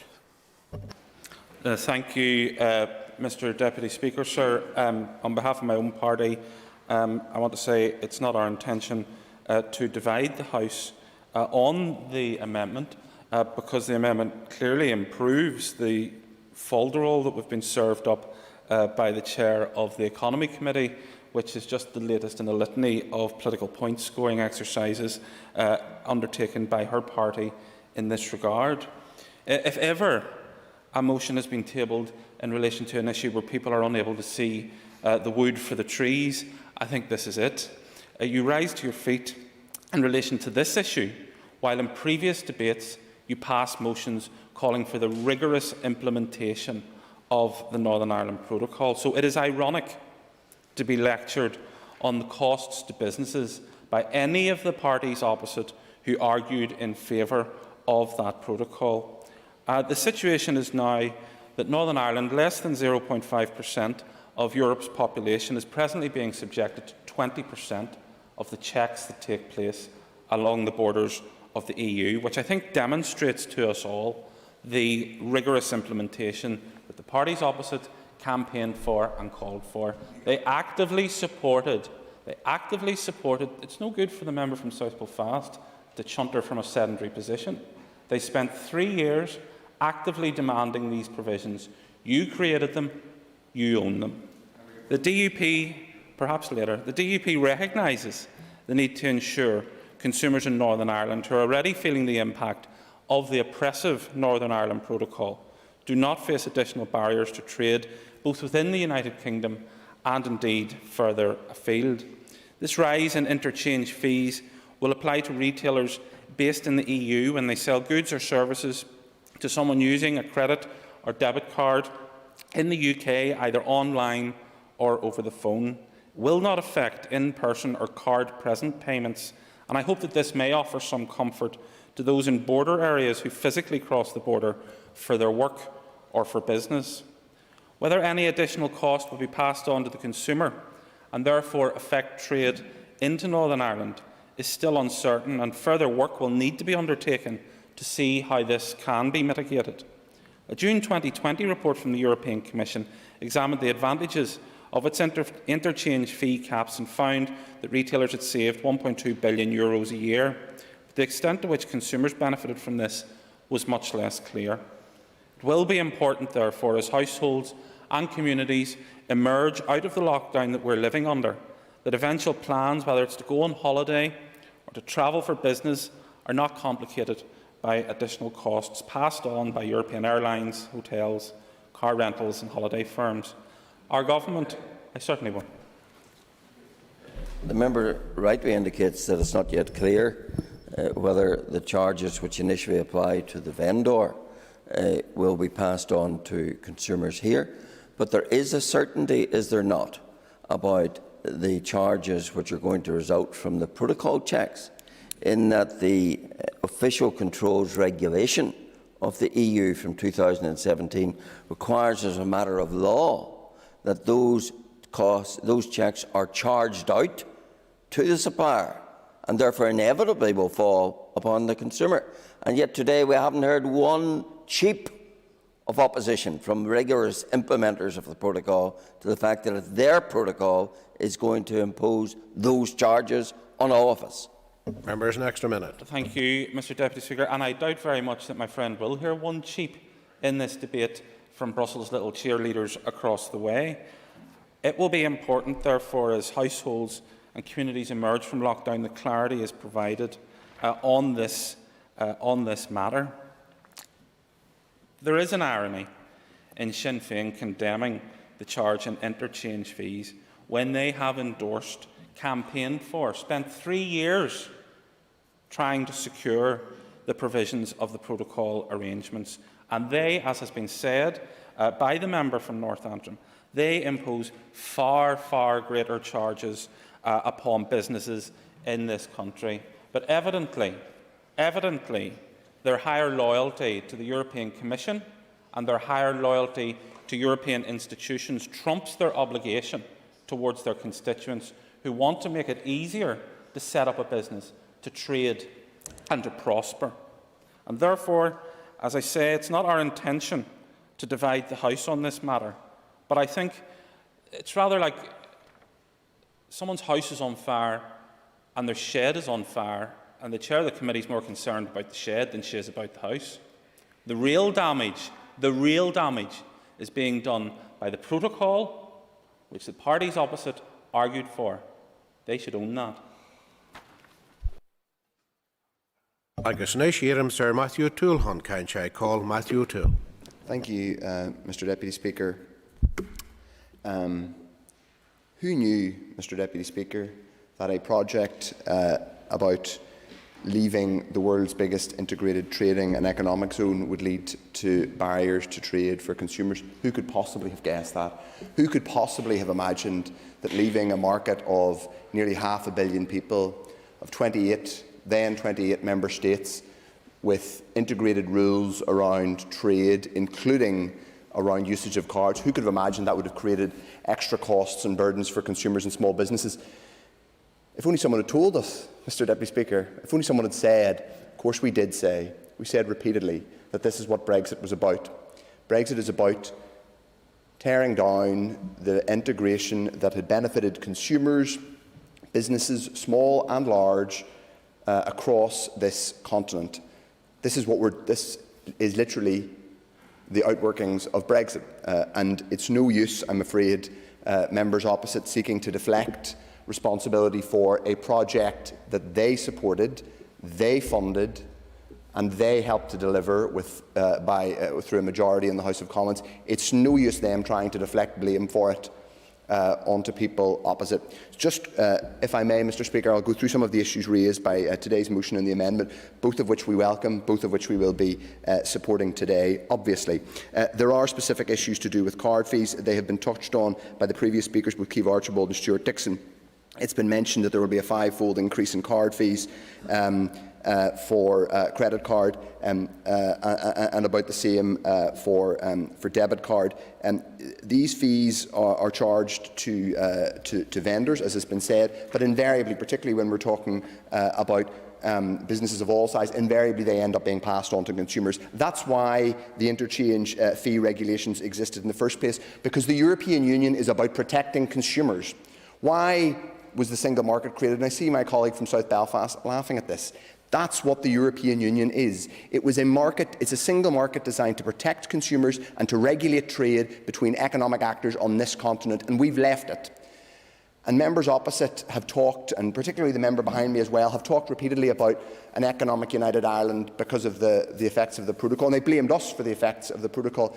The point of the protocol is to protect us from some of the worst effects on this island of Brexit, but it only relates to goods. I've talked repeatedly about the potential benefits of the protocol for businesses in Northern Ireland, and I think it will lead to real benefits, and it will lead to real opportunities, and they're there already. But does it involve disruption? Does Brexit involve disruption? Yes, of course it does. Here's the thing. I'm standing up and talking about how we mitigate it. My party is engaged with actors inside Northern Ireland, in Brussels, Dublin and London, in trying to make the best of it and trying to make the best of the situation, because we're taking responsibility for the mess that others have created. We believe in making the situation better. Mr Deputy Speaker, the protocol only relates to goods. We've heard Mr Allister stand up today and wax about the effects of the protocol. We've heard him talk before about the effects of an economic united Ireland. Well, the truth is that some economic united Ireland, 70% of the economy of Northern Ireland, 70% of the economy of the whole UK is services. What we're doing here, what we're doing now, isn't we're not trading in goods as we sit here and debate in the Assembly chamber. Most people in our economy are employed in services of one form or another. It will become harder to trade in services across the border. And from Northern Ireland into the EU. The protocol only relates to movement of goods. That means that the economies on the island of Ireland, and this is much to my frustration, are diverging. They're not moving closer together. It's going to be harder to buy something with a card because of what we're talking about today. Harder to buy something from a card from a supplier in the south as of later this year because of Brexit. If we had an economic united Ireland, then it would be much easier to move a member of staff from Dublin to an office in Belfast, but you can't, because we've got an awful regressive immigration policy which is being forced on us against the will, by the way, of the DUP Economy Minister, who accepts that it's bad for Northern Ireland businesses. A company operating in Belfast can't now simply move an EU national who's working in Dublin up to an office in Belfast. That's no economic United Ireland. They could do that before the end of last year. All of this reminds us of the problems of Brexit. We have the protocol to protect us. No, I won't, because I'm near the end of my time, but I appreciate the members. Ask the member to draw his remarks to a close, please. Okay, thank you, Mr Deputy Speaker. This card charges is one more example of why Brexit is a terrible thing. And members laugh opposite, but they should take responsibility. They're the reason, in part, why this has all happened. I'm afraid we should all be working together in this Assembly, in North, South and East West, to make the situation better. Thank you, Mr Deputy Speaker. I now call John Stewart. Thank you very much, Deputy Speaker. I'll try and get back on to the subject at hand. It's not my intention either, on behalf of the Ulster Unionist Party, to divide the House in this either, and I do thank the proposers and amenders for bringing this to us today.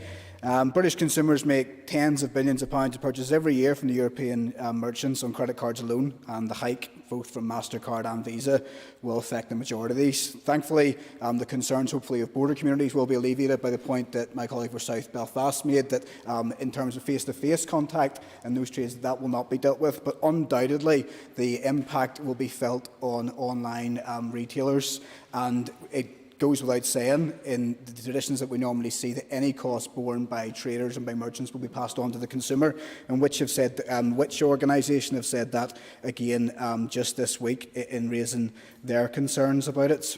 The increase will be relatively smaller. It would seem that this is quite niche, but we only have to look at the amount of turnover and increase in transactions that are taking place online to realise this will affect a lot of people, and particularly at a time when businesses are facing extra costs for checks and paperwork as a result of the protocol here. Yep. For giving way, and I agree with him that this does not affect, at the moment, face-to-face card transactions, as it were, or in-person card transactions.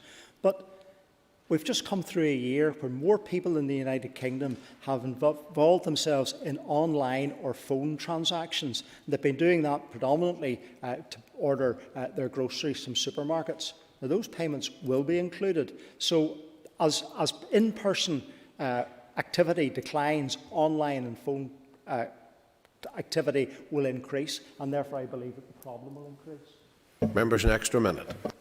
Yes, and that is the fear.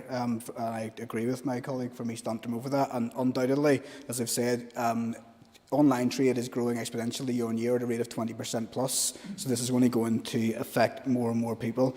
And it is right, therefore, that we are discussing it today in terms of the impact that it will have.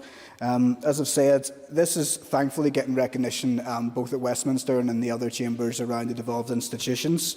And I know that the Westminster All-Party Parliamentary Group on Fair Business Banking have already addressed this in its last 2 or 3 meetings. And the Chair, the Conservative MP Kevin Hollenrake, has said that not only will it be inevitably passed on to consumers, it is completely unjustifiable, and it is a form and akin to complete profiteering and opportunism from the big two in the duopoly, namely Visa and MasterCard. And I agree with him and with others in the calls for it to see the Financial Conduct Authority step in and put measures in place that will prevent these charges increasing.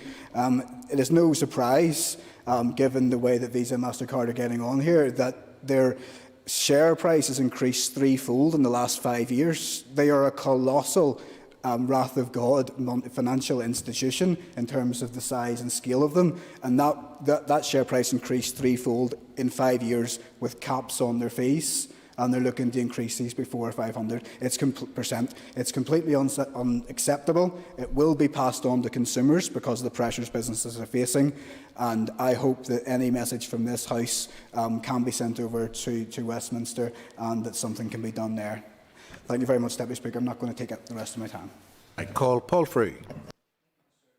And again, as my colleague has already outlined, we see that the amendment improves the overall motion, hence why we will not be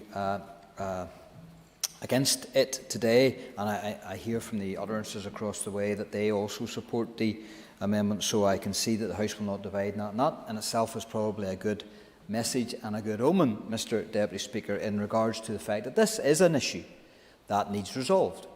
this is an issue that needs resolved. But again, having listened to some of the debate, Mr Deputy Speaker, it really does frustrate me when people will use an issue like this to fight a battle that has already been lost in their mindset, and that is the one of Brexit. There are many ways to leave the European Union. There were many ways to do so. Implementing the protocol was probably the worst of those million ways. And yes, I will give way. I thank the member for giving way. Will the member accept it? Do you actually agree with him that there was different ways of implementing Brexit? But the DUP had a golden opportunity when they were in supporting and confidence supply with Theresa May as Prime Minister to shape a deal which wouldn't have resulted in motions like this today and in terms of those Brexit charges. Members, next to minute. Thank you very much, Mr Deputy Speaker. And yes, we did shape the mindset and we did add to the debate in the House of Commons, as was our right. And of course, it will be the government's decision as to how they enact legislation and indeed law. But whilst this is an issue, whilst this is a problem that we need to raise it, we need to raise it with our government, we need to raise it with the EU, and we need to try and come to some arrangement. There are always going to be these issues. Let no one say, Mr Deputy Speaker, that leaving the EU isn't a fundamental change. Of course it is. By the very nature of the EU, it will always be a fundamental thing to leave it, given its authoritarian state. And of course, that in itself is one of the issues here. And one of the issues that frustrates me is this. By this motion, even though it is an issue that needs resolved, the parties opposite who have talked about this and talked about the damage to Brexit won't mention the protocol, won't mention the fact that they are pushing for its rigorous implementation, which is doing grave damage to our consumers and to our businesses. But it's no, I'm not going to give way. I'll maybe give way at a time to the member because he knows I usually do. But what it does is, I think what this looks like is this. People across this way are worried about the flea on the wild bear when the wild bear is charging towards us.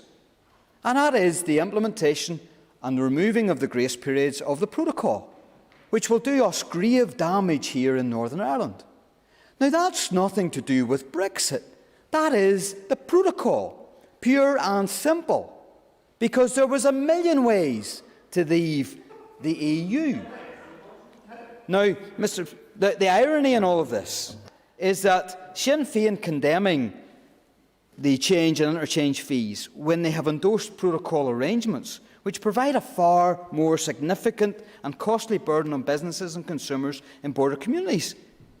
In fact, the rise in these fees may have a more adverse impact because of the protocol, because our consumers and our businesses could well be forced to look towards the EU for their market goods, not to the UK market. And that has had a perverse effect, and that is the protocol.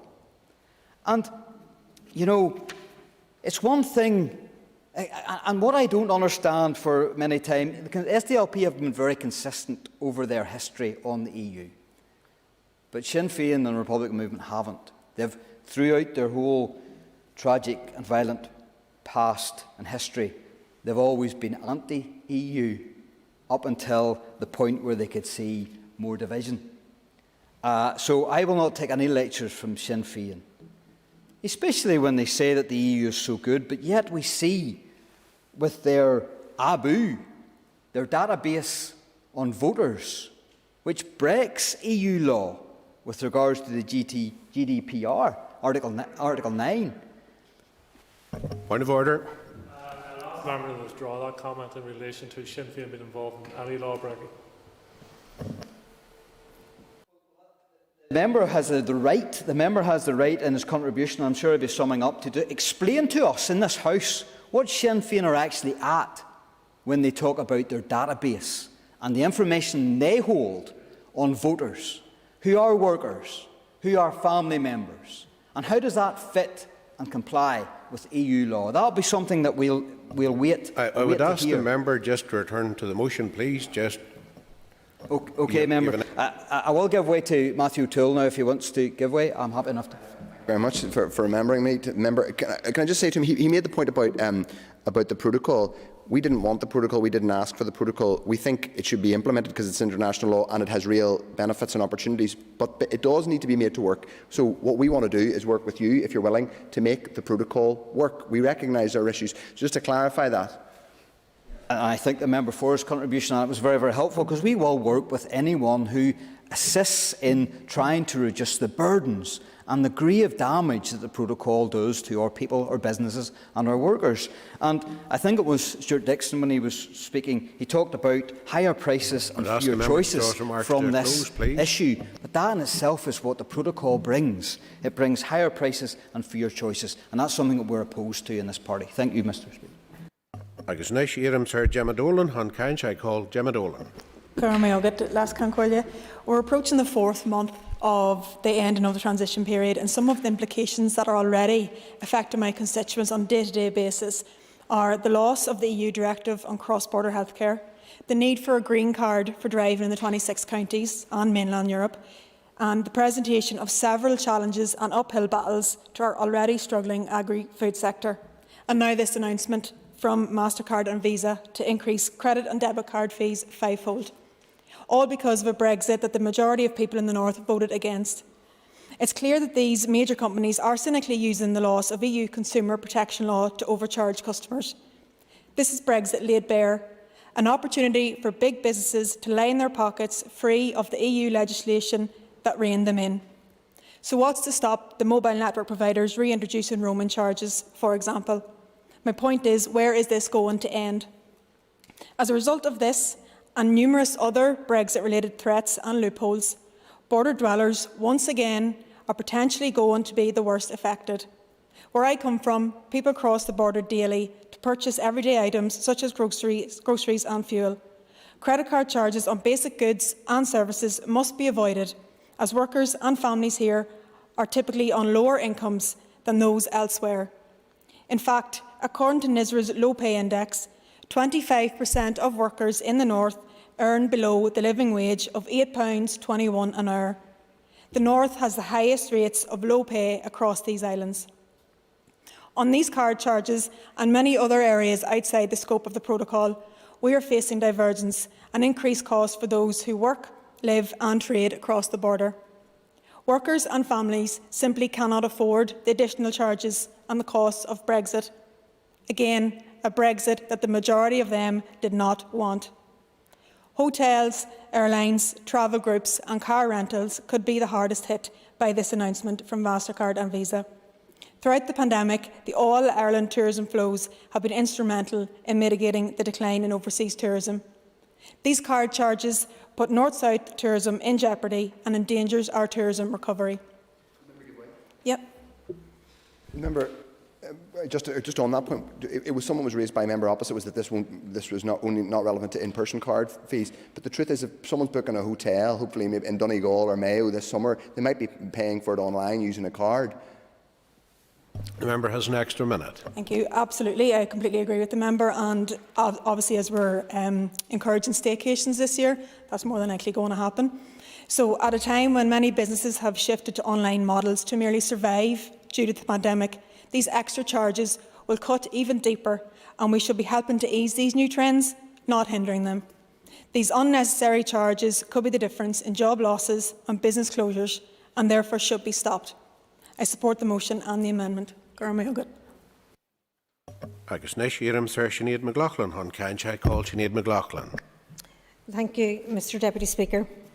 If anyone had any doubt that the impact of Brexit is to increase the burden of commerce, to increase the costs for the consumer and to increase the profits for some businesses, well, here it is. And can I say to the members opposite, no amount of gaslighting or deflection will wash away the result of Brexit. I'm reminded of the fairy tale, The Emperor Wears No Clothes. The charges imposed for many of my constituents who use their cards to shop a couple of miles away across the border will rise later this year by 5-fold. Visa said its change will affect only 5% of consumer transactions. The problem for dairy and other border areas is that it will affect perhaps 75% of people. That is my guess for how many of people in my area that go across the border at some point in the normal month. The credit card companies say that this increase isn't their fault. They are just making up ground for what they regard as unfair controls on their fees that were imposed by the European Union. Another way of saying that is that our constituents have been helped for years by the strong consumer protection which we lost as a result of Brexit.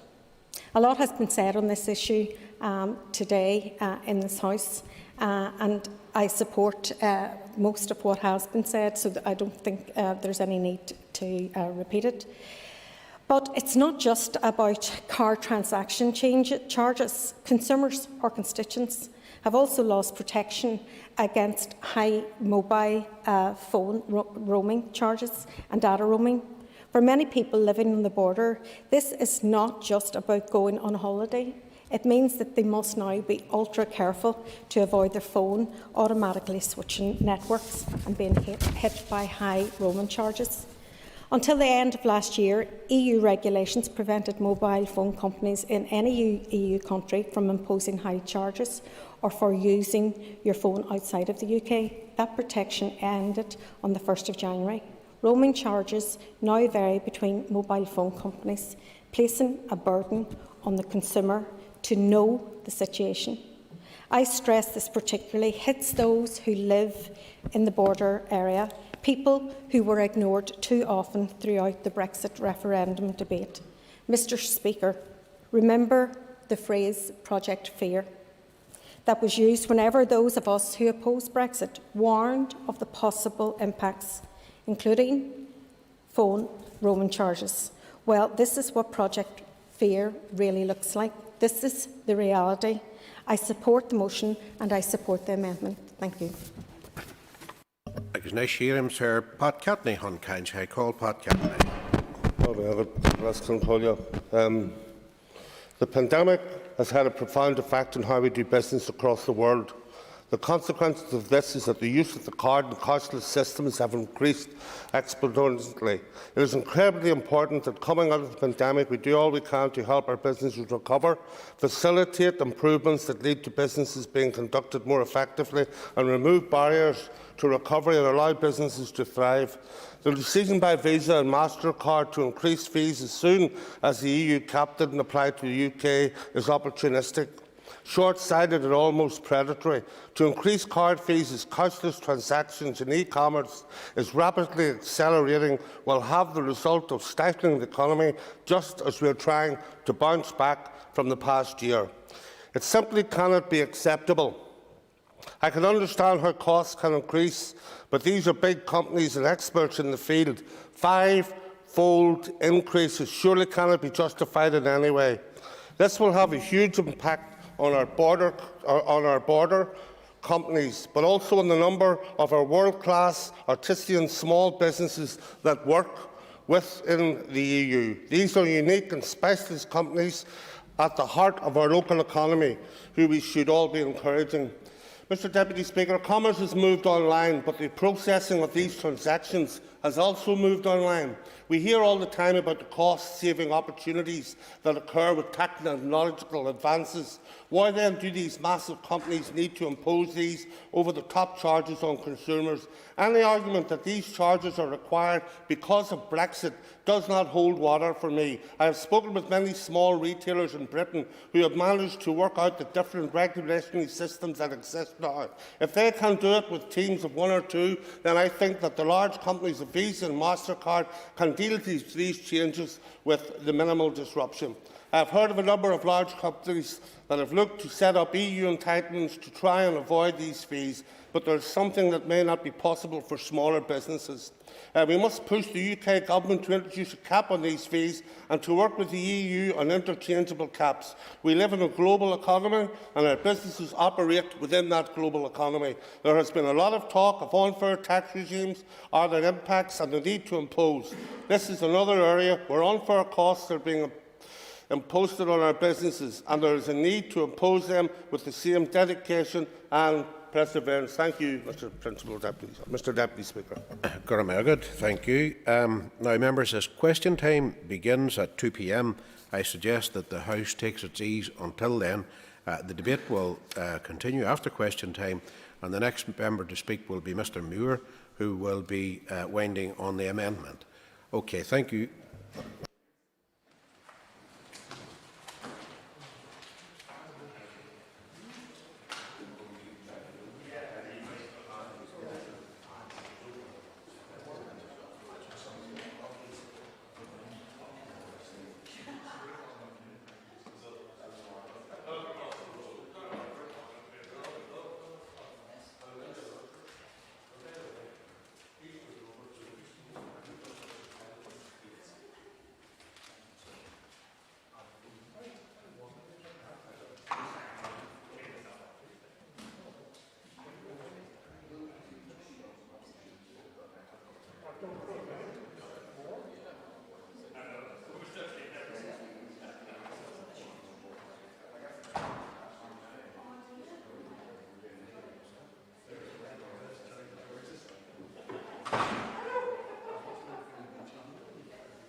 Okay, members, the sitting is resumed and it's time for questions to the Executive Office. And I call John Stewart. Thank you, Mr. Speaker. Question number 1. Thank you, Mr. Speaker. This provision has been part of our law since 1976. It was introduced to maintain a balance in the religious composition of the teaching workforce by allowing schools in the control sector to have regard to community background of teachers when making appointments. Schools within the maintained sector may be able to rely upon the occupational requirement of a religious education qualification for appointments to posts within that sector. Things have changed since 1976 and we need to review this provision. Our officials have had some preliminary engagement with the Department of Education, as any such review will be taken forward collaboratively with the education sector. Progress on this work has been impeded, of course, by the current crisis and pressure on staff and ministerial time. Supplementary, John Stewart. Thank you, Mr. Speaker. I thank the First Minister for her answer. I have to say I am exacerbated by just how long this has taken. The only employment in Northern Ireland that does not operate under fair employment laws is teaching. And I know colleagues of mine for many years have been highlighting this issue, and it has batted back and forth between the Executive Office and Education Ministers. How, Mr. Speaker, can we even begin to move towards a shared and single education system when it is perfectly legal to discriminate against a teacher based on their background? Can I ask the First Minister, where is the blockage and change coming from? Is it coming from the Department of Education? Is it vested interests? Is it church? Or is it teaching unions? Who is against equality? So I want to thank the member for his supplementary and indeed his question, because I do share the frustration that he has in relation to this issue. It seems like we've been talking about this forever in terms of the fair employment exemption and indeed the certificate for religious education in the maintained sector. Of course, we understand why the maintained sector would seek to have that for a number of teachers, but why should all teachers have to have that certificate for religious education if you're applying to the maintained sector? So I do share the member's deep frustration around this. All I can say to the member is that it's something that I feel needs to be dealt with. And I want to say that very clearly, because he's asked where's the blockage. Certainly not with me, because I believe that there's a need to deal with this issue. And he's right, if we are to have sharing across Northern Ireland, then of course we should have it with our school teachers. Nicola Brogan. And I thank the Minister for her answer. Can the Minister outline what preliminary engagement, stakeholder engagement has taken place on this topic so far, please? I can say to the member and thank the member for her question. There's been a range of engagement with key stakeholders. This goes back quite a number of years, actually, before this Assembly was reconstituted in 2007. So we have taken a number of views on the teachers' exemption. Indeed, in the last Assembly mandate, and officials will re-engage with this work as soon as they can, given the pandemic pressures, particularly with staffing within our own office and indeed within the Department of Education as well. There is a need, a very clear need to deal with this matter, and I hope that she understands that that's my position. And I call Paula Bradshaw. Question number 2, please.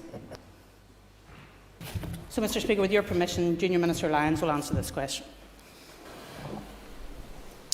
As agreed by the Executive on the 25th of March, the FICT Working Group has started engagement with departments to develop a FICT work plan for Executive consideration.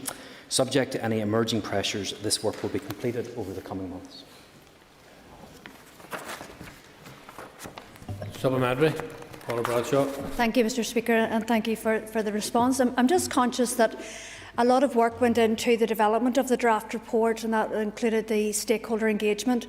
I'm just wondering, going forward, will there be representatives from different sections of society on that working group, and also what input will local councils have? Thank you. Well, Mr. Speaker, I do want to thank the Commission for the work that they have been involved in, and they've produced a very comprehensive report with many recommendations as well. We have decided that this should be a whole executive approach that is taken because we want to get that maximum buy-in, because I think it's only whenever we're all working together that we're actually going to get some of the results that we want to see, and whenever there's buy-in from everybody. So first and foremost, what we want to see is the executive as a whole leading this, rather than just the executive office. But of course, as we develop a plan and as we consider implementation, it may well be appropriate to engage with other outside agencies and bodies, including councils. And as a working group, we'll be prepared to look at all of that and engage where necessary. Call Pat Ketney. Given the recent violence witnessed on our streets, does the Minister feel that other important resources, such as the anti-poverty strategy, must be considered as part of the implementation of any outcomes from the Commission on Flags, Identity, Culture and Tradition? Well, Mr. Speaker, first and foremost, it is important that we condemn the violence wherever it comes from and wherever it happens. And as a House, I think we have been united on that. There are many causes for some of the disturbances and the violence that we have seen lately, and those need to be addressed in different ways. I think that FICT will play an important part in that. It's about recognising people's identity, recognising their culture, making sure that they feel supported in that as well. So FICT has a role to play in all of this, but by no means is it going to be the silver bullet. You call Pat Sheehan. Thank the Minister for his answers thus far, and I welcome the progress made by the FICT report and increased equality, respect and parity of esteem must be the outworkings of the FICT report. And as we all know, functional north-south structures are critical for the successful operation of the Good Friday Agreement, and the cancellation of a number of meetings recently because of the refusal of unionist ministers to attend was a retrograde step. So I wonder, would the Minister agree with me that playing politics with the Good Friday Agreement is disrespectful to people who voted for the Good Friday Agreement and risks undermining the agreement itself? Well, first of all, Mr. Speaker, I congratulate the member on being able to turn a question on the Commission on Flags, Identity, Culture and Tradition into a question about the North-South Ministerial Council. I think he knows it has nothing to do with it whatsoever, but I think that our position on that has been made clear, that when these meetings take place, they need to take place at an agreed time, and that papers need to be agreed as well. He does raise the interesting matter of the Good Friday Agreement. And I think that there's a lot of members around this House that are not concerned about the outworkings of the Good Friday Agreement, the consent principle and Northern Ireland's place within the United Kingdom. So I would urge the member to recognise those parts of the Good Friday Agreement as well, recognise the problems in particular that the protocol is causing, and seek to work with others to sort that out. Christopher Stalvert. I thank the Minister for his answers thus far. Identity, culture and tradition are important, as well as functioning institutions of government. Would the member agree with me that it was disrespectful to refuse to turn up to work for 3 years? Well, Mr. Speaker, I think that we can all agree that 3 years of no government here in Northern Ireland was detrimental to people right across Northern Ireland. Many of the issues that we need to see addressed in our society could have been progressed had we actually had functioning government here in Northern Ireland. And I think that all members should reflect on that and recognise the problems that has caused. I call Melissa McHugh. Concordia, Cast 3, number 3. Mr. Speaker, again with your permission, Junior Minister Lyons will answer this question. Mr. Speaker, the Executive has agreed to a further phase of the Tackling Paramilitary Activity, Criminality and Organised Crime programme, which is led by the Department of Justice, to be delivered up until March 2024. Within the wider programme, the Executive Office has lead responsibility for the Communities in Transition project, which will be a significant part of the community-facing element of the programme in Phase 2. Our officials have used the past number of months to engage across the 8 areas of focus to inform draft proposals for Phase 2 delivery. A contribution of £10 million has been made available from the Northern Ireland office to support the Communities in Transition project over 3 years, up to March 2024. This funding is to support preventative work within communities that will build their resilience to paramilitary and criminal elements. And contrary to recent media reports, Mr. Speaker, this funding is not designed to support paramilitary organisations becoming community groups. It should also be noted that the Communities in Transition project is only one of the many interventions that are being funded as part of the Tackling Paramilitarism programme, which also includes policing responses and focused youth interventions, among others. A lasting impact, however, will only be achieved with all parts of the programme operating in partnership. Supplementary, Melissa McHugh. Thank you for your answer.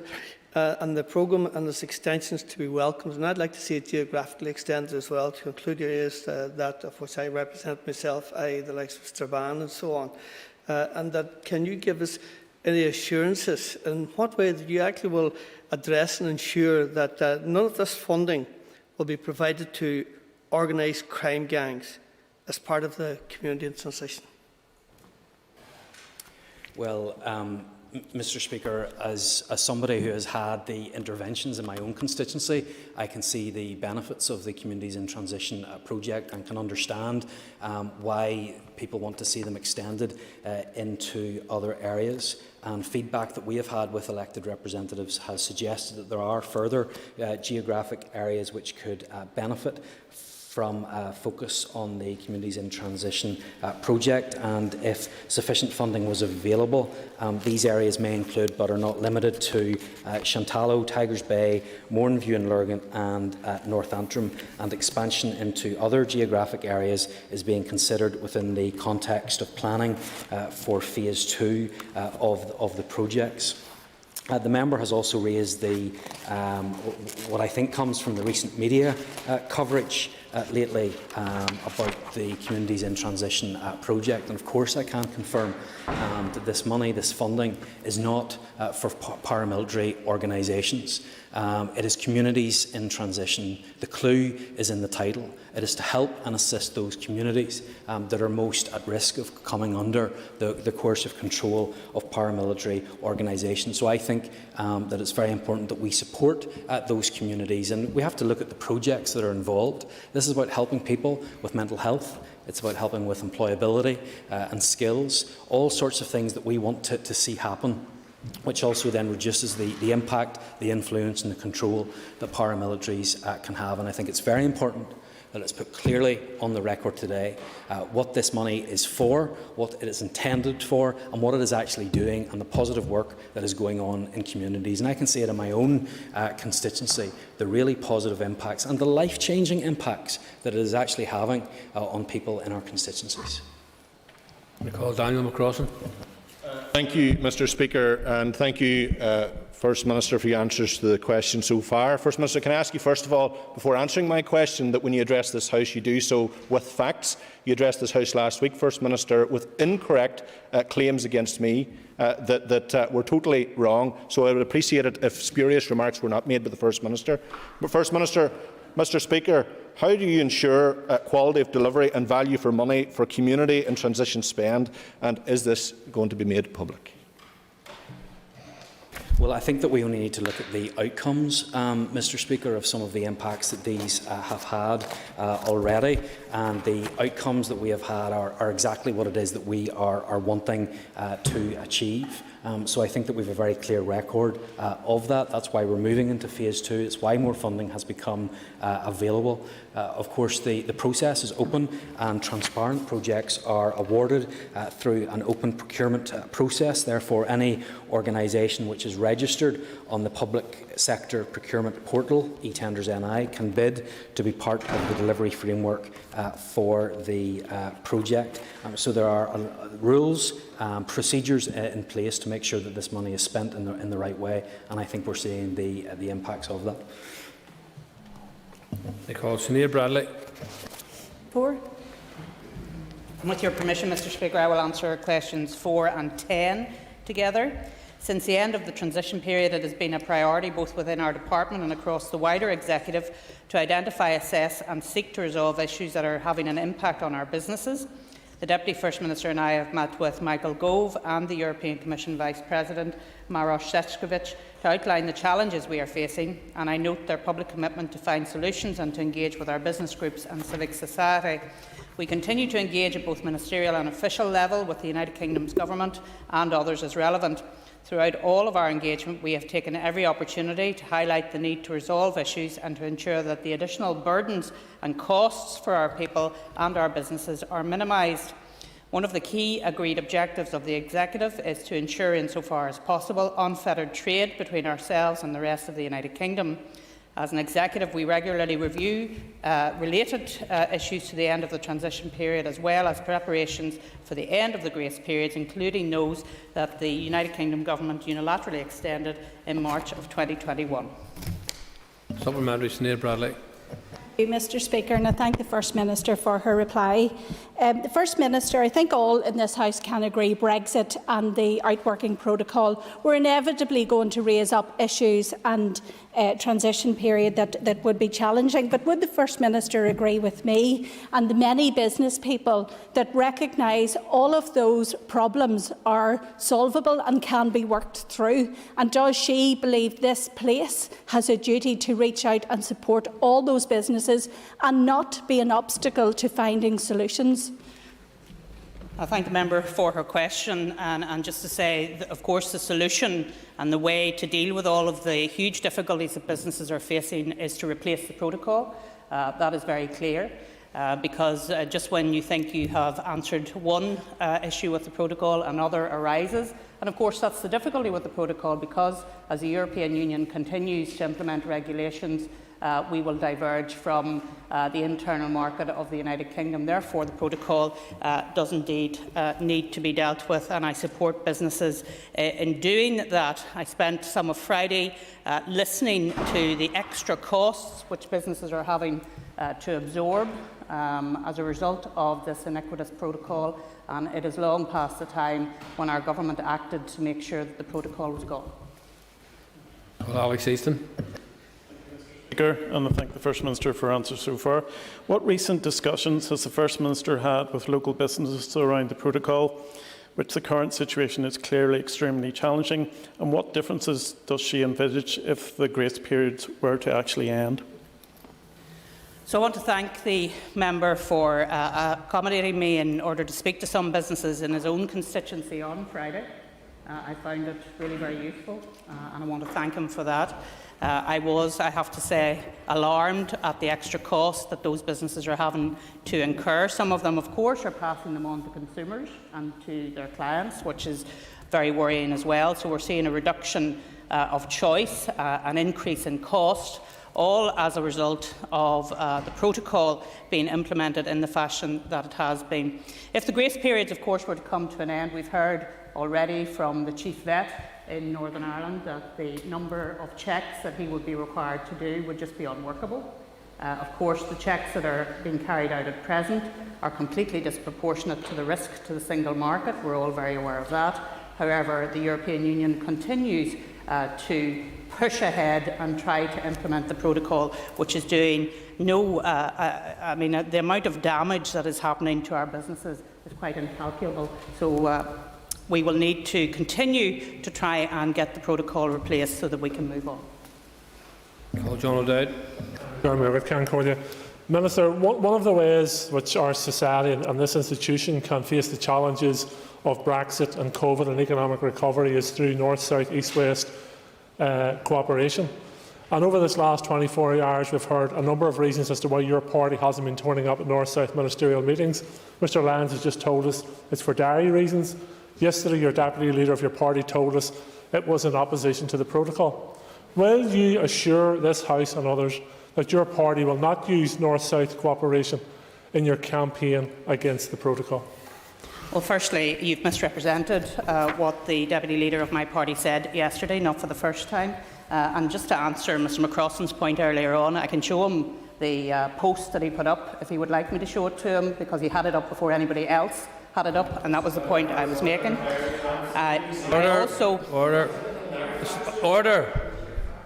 Order, members. Excuse me, Mr McCrossan. Order when you're requested. First Minister.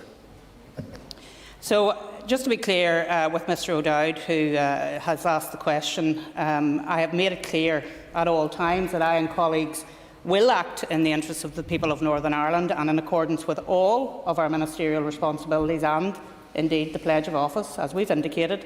And there has been much misplaced, quite mischievous, of course, I expect that from political opponents, and we've heard it here again today, that we are refusing, in inverted commas, to attend meetings between the Northern Ireland Executive and the Government of the Republic of Ireland, and it's simply not the case. I spoke with the Taoiseach on Friday week ago, actually, by telephone. However, just to be clear, the Northern Ireland Protocol is not part of the North-South Ministerial Council. As we have outlined some weeks ago, North-South relationships will, of course, be affected by the fact that the protocol is in place because it has damaged East-West relationships. And we need to sort it out. We need to get rid of the protocol so that we can continue to have relationships with our nearest neighbour in the appropriate way in the future, so that the constitutional and economic position of Northern Ireland is something that every community can benefit from, as opposed to the dreadful situation that we currently find ourselves in. Call to your Minister. Does the First Minister have any comment on the repetition last week of the false propaganda by the Vice President of the EU that the protocol is the only way to protect the Belfast Agreement and to preserve peace and stability? Can the First Minister tell me, is there a single passage in the Belfast Agreement that prevented the United Kingdom from leaving as one nation, that prevented the two parts of Ireland belonging to different single markets, and that required a border in the Irish Sea? And if the protocol, by its very authors, is built on such flagrant falsehoods, how is such a warped and intolerable imposition meant to be experienced and endured? Does she agree it must go? Well, I do agree with the member that the protocol should go, and he rightly points out the misrepresentation by the European Commission Vice President and the fact that he either wilfully misunderstands the Belfast Agreement or is misrepresenting it for his own ends. I know not which. But what I will say is that there is a need for those in Europe, in London, in Dublin as well, to listen to the voices of those of us who will not have the protocol, because it is damaging the economy of Northern Ireland, but more than that, it is damaging our citizenship here in Northern Ireland as equal citizens of the United Kingdom, because we cannot partake in the internal market of the United Kingdom. Something, as I'm sure he will be aware, was very much at the core of the Act of Union back all of those years ago. So it is fundamentally important that we continue to put the point across that the protocol must go. Call Steve Egan. May I thank the First Minister for her answers so far. The Chair of the Senate Committee for the United Kingdom leaving the EU recently said that the protocol damages the Belfast Agreement. Does the First Minister believe that any political party in Northern Ireland can no longer call for its rigorous implementation because it is indeed so damaging to Northern Ireland? I thank the member for his question and his comments. I was made aware of those comments by his colleague at the Committee of the Executive Office last week. I was very interested to hear them, actually, that there's a realisation that the protocol is damaging the Belfast Agreement, something which his party was very much involved in from the outset, and therefore I do take on board what he says, and there is absolutely a need to deal with it, and to deal with it as quickly as possible. I call Pam Cameron. Question number 5, please. Mr Speaker, with your permission, I will answer questions 5 and 11 together. As part of the 4-week review process outlined in the pathway out of restrictions, the Executive took a wide range of decisions last Thursday to reopen many aspects of our economy and society over the coming weeks. The Deputy First Minister and I outlined these in our statement to the Assembly's ad hoc committee last week.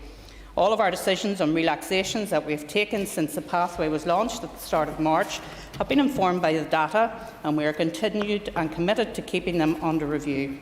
We appreciate the sacrifices that have been made to reduce the spread of the virus, and in that knowledge we have reached these decisions carefully to balance the need to control transmission with the need to open up our economy and society again.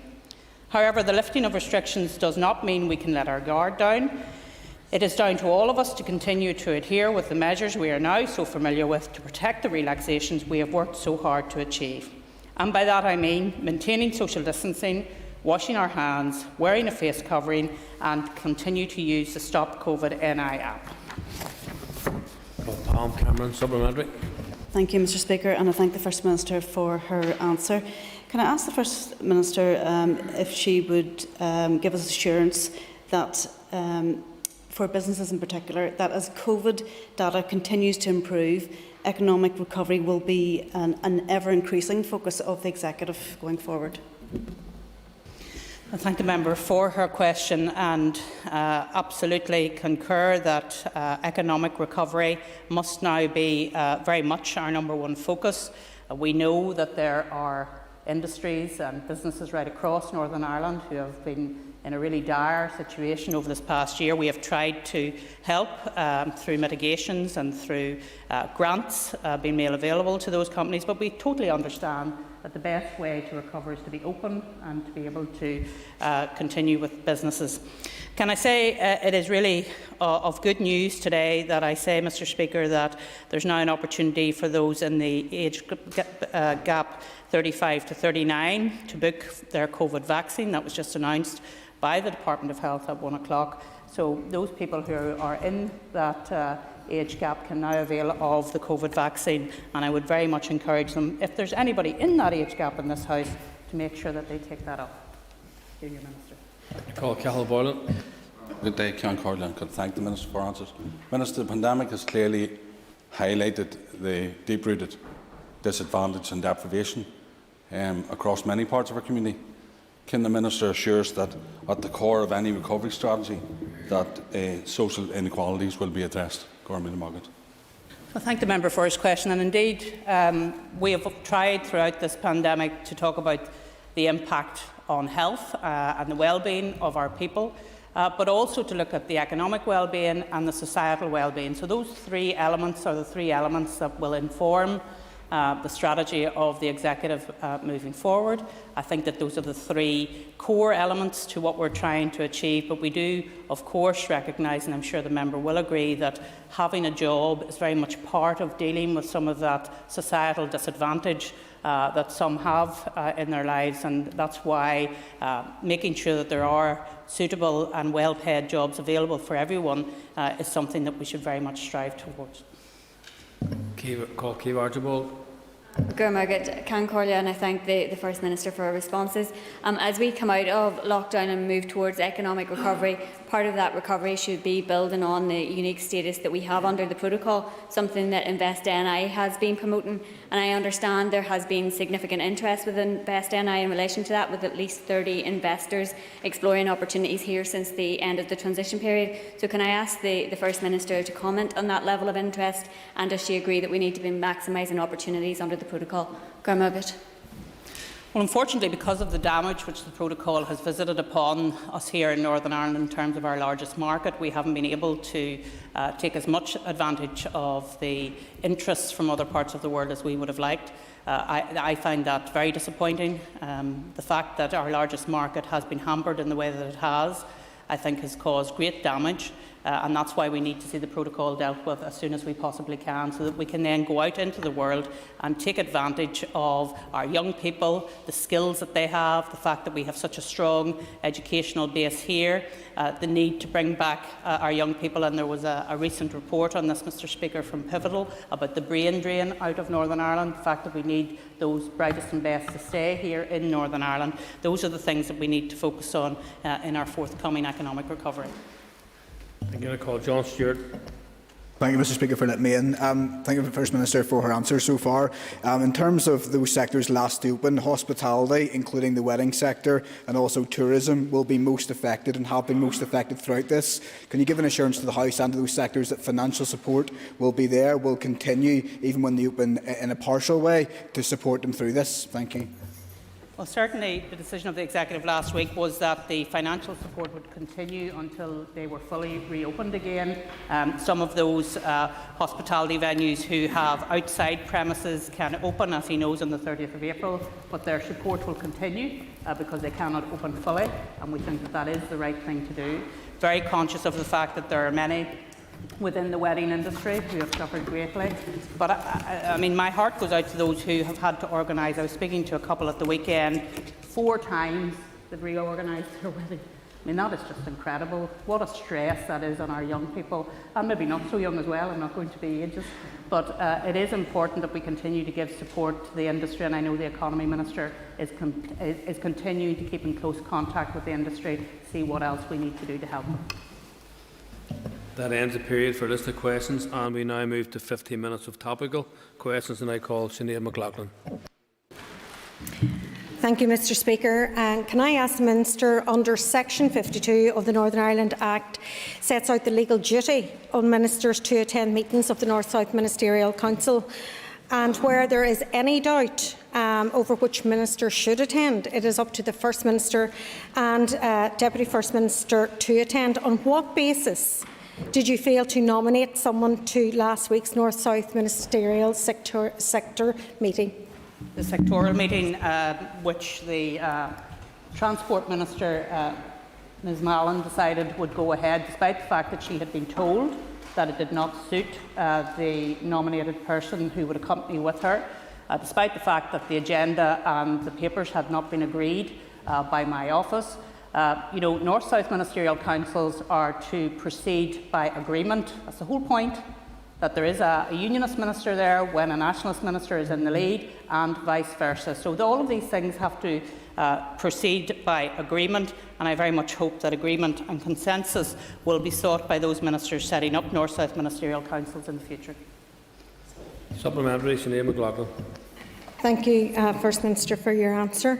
Now that you're quite well aware of the distress that not appointing someone to attend that meeting has caused to this House generally, will you be assuring this House that the Minister Dodds will be attending the meeting later on this week, or is there some excuse that we might learn now that that will be impossible too? Sure what the distress is. My goodness, if this is what distress looks like, I hate to see what real distress actually looks like.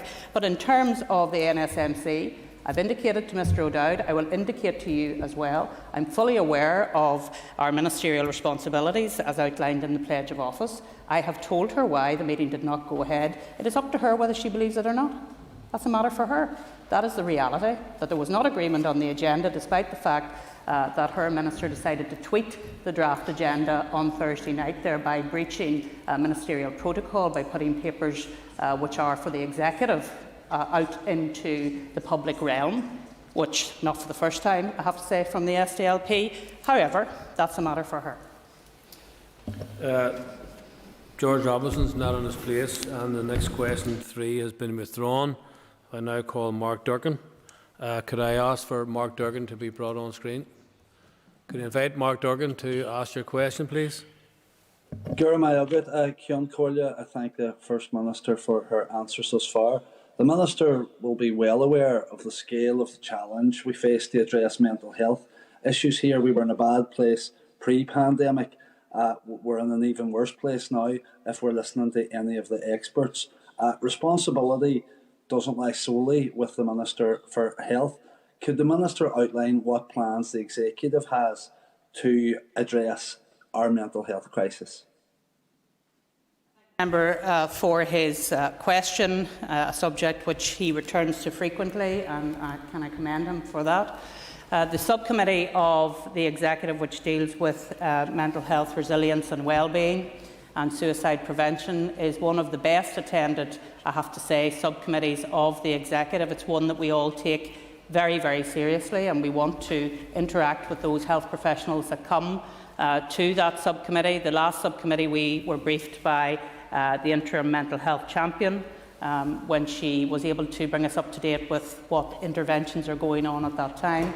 So that committee continues, as he rightly says, to have a whole-of-government approach to the mental health issue. Of course, primacy lies with the Minister of Health, but we all, as an executive, stand foursquare behind the Minister of Health as he tries to deal with this incredible difficulty, which unfortunately, Mr Speaker, is only going to get worse as we move out of the pandemic.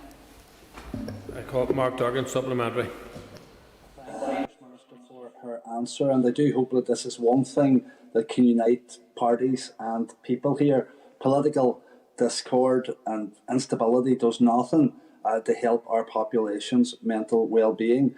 As chair of the all-party group on mental health, I'd like to take this opportunity to ask the First and Deputy First Ministers, and indeed all MLAs, to unite in support of Mental Health Awareness Week that's coming next month, and renew their commitment to tackling the pandemic of poor mental health.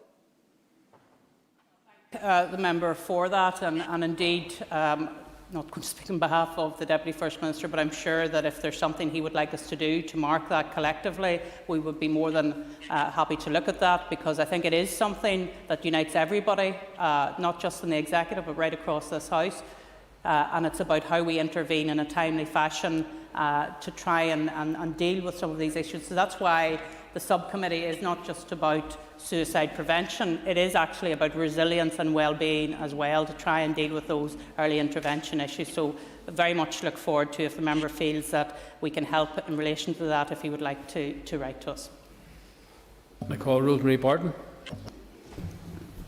Thank you, Minister, so far for your answers. Minister, I'm going to return to weddings. Again, it must be something that's in the air about Fermanagh. But just to say to you, I've had representation from a number of couples like yourself over the weekend, and it's in relation to hotels opening, etc. Can you clarify the position over the wedding receptions and the position regarding music and dancing at weddings? So this is something she's right to identify, because it is something I had to deal with over the weekend. So in terms of a wedding reception, that's on a risk assessed basement from the 24th of May, depending on the size of the venue, again, like the churches in terms of that. In terms of music and dancing, we still have not clarity in relation to that, but it's something that we will want to continue to speak to our medical advisors about.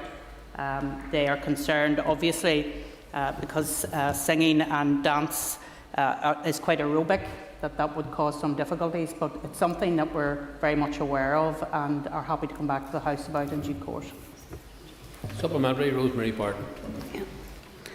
Minister, you'll also be aware that many couples have organised and reorganised weddings. Many have actually lost deposits as a result of this. Can those services that have held on to the deposits, can they also claim from the various COVID schemes and grants that have been made available for them? The short answer is, unfortunately, I'm not over the detail in relation to that, but I'm happy to take that to the Economy Minister, who should, under consumer law, be able to give some clarity in relation to that, whether, because of the loss of the deposit, can they then claim that back through some of the grant schemes. So let me take that away and get the Economy Minister to come back to her on that. I call Trevor Clark. Thank you very much, Mr Speaker. Can I ask you, First Minister, and I'm welcoming the fact that the historical abuse stuff has got moving, the Redress Board is meeting, but there seems to be a general opinion from some about dissatisfaction with the Redress Board. Has any of that reached your department yet?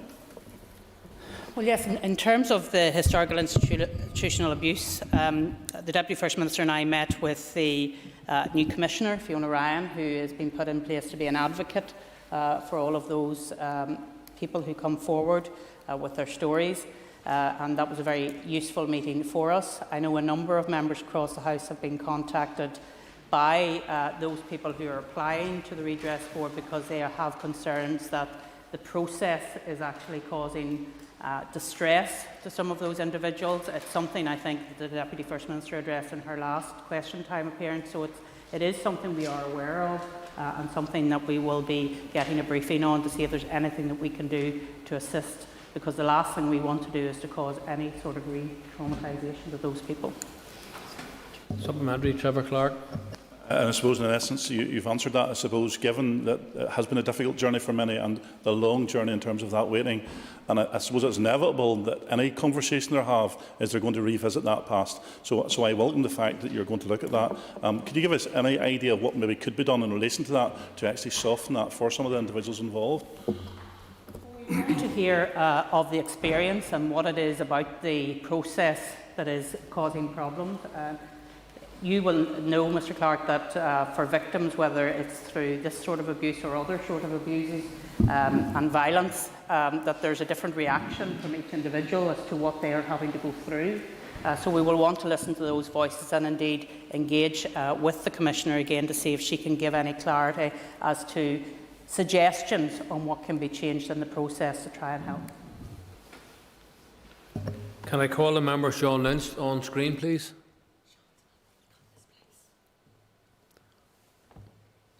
The member's not in his place. We move on to, I call Pat Cadney. Mr. Cadney's not in his place. I call Pat Sheehan. Could I ask the First Minister for an update on progress by the HIA Redress Board in terms of payments made to date? Thank you. Unfortunately, I don't have the precise numbers of payments made to date, but we are bearing in mind the last question, and I want to take into account that answer when I'm replying to the member. We are pleased to see the number of cases that have been going through the Redress Board, but again we will want to take into consideration some of the distress that has been pointed to us so that we can actually try and see if there's an answer to some of that. Pat Sheehan, supplementary. I thank the First Minister for her answer. And I wonder, could she tell us if any resources have been directed to increasing the number of panels so that the speed of payments can also be speeded up? Thank you. I don't think we've identified that as a particular issue in terms of speed of payments. I think they are going quite well. Some cases, as he will know, will obviously be more complicated than others and will take a little bit more time. But some of the issues that have been raised with us in terms of the distress has been the fact that medical reports have had to be achieved again, and that causes some difficulties that people have to go through that process again. So as I say, we will be looking at the HIA process to see if there's anything more that we can do to try and deal with the problems that have been identified. And Andy Allen's not in his place, so I ask members to take their ease until 2:45, 2 or 3 minutes. Thank you.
Thank you, members. We're now moving on to questions to the Minister for Education, Mr Peter Weir, and the first person on my list is Mr Andy Allen.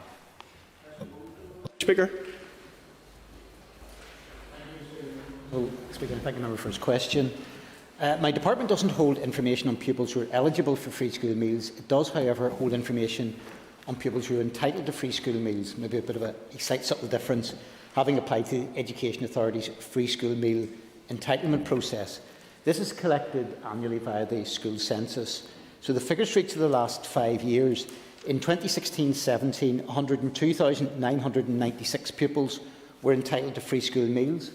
In 2017-18, 101,061 pupils were entitled to free school meals. In 2018-19, 99,893 pupils were entitled to free school meals. In 2019-20, 97,350 pupils were entitled to free school meals. And finally, in 2021, which is the last complete set of data, 98,239 pupils were entitled to free school meals. Mr Allen. Deputy Speaker, and can I thank the Minister for his answer. Minister, significant number of children entitled to free school meals across our education system, and it's an important mechanism for them providing free school meals within the school setting. Minister, you quickly moved during the pandemic to provide payments when children weren't in school. Have you any plans to bring that forward in a more long-term policy in tackling holiday hunger? As the member will be aware, I put a proposal to the Executive. We reacted, I think, fairly quickly on the issue of particularly holiday hunger as it hit during the pandemic. And as such, I suppose one of the advantages that we have in Northern Ireland compared with other jurisdictions who operate largely through local government districts is that from the point of view of a single payment that could be made, virtually initially about 95% or more pupils who were entitled were, if you like, in the one set of pieces of information. We worked then to complete that in terms of that. That was then put forward as a proposal to the Executive as a whole to extend then from a holiday hunger point of view, that during the periods in which schools were not in place, i.e. summer, Christmas, Easter and the half-term holidays, that there would be an extension until the end of the Assembly term, that those payments would continue to be made.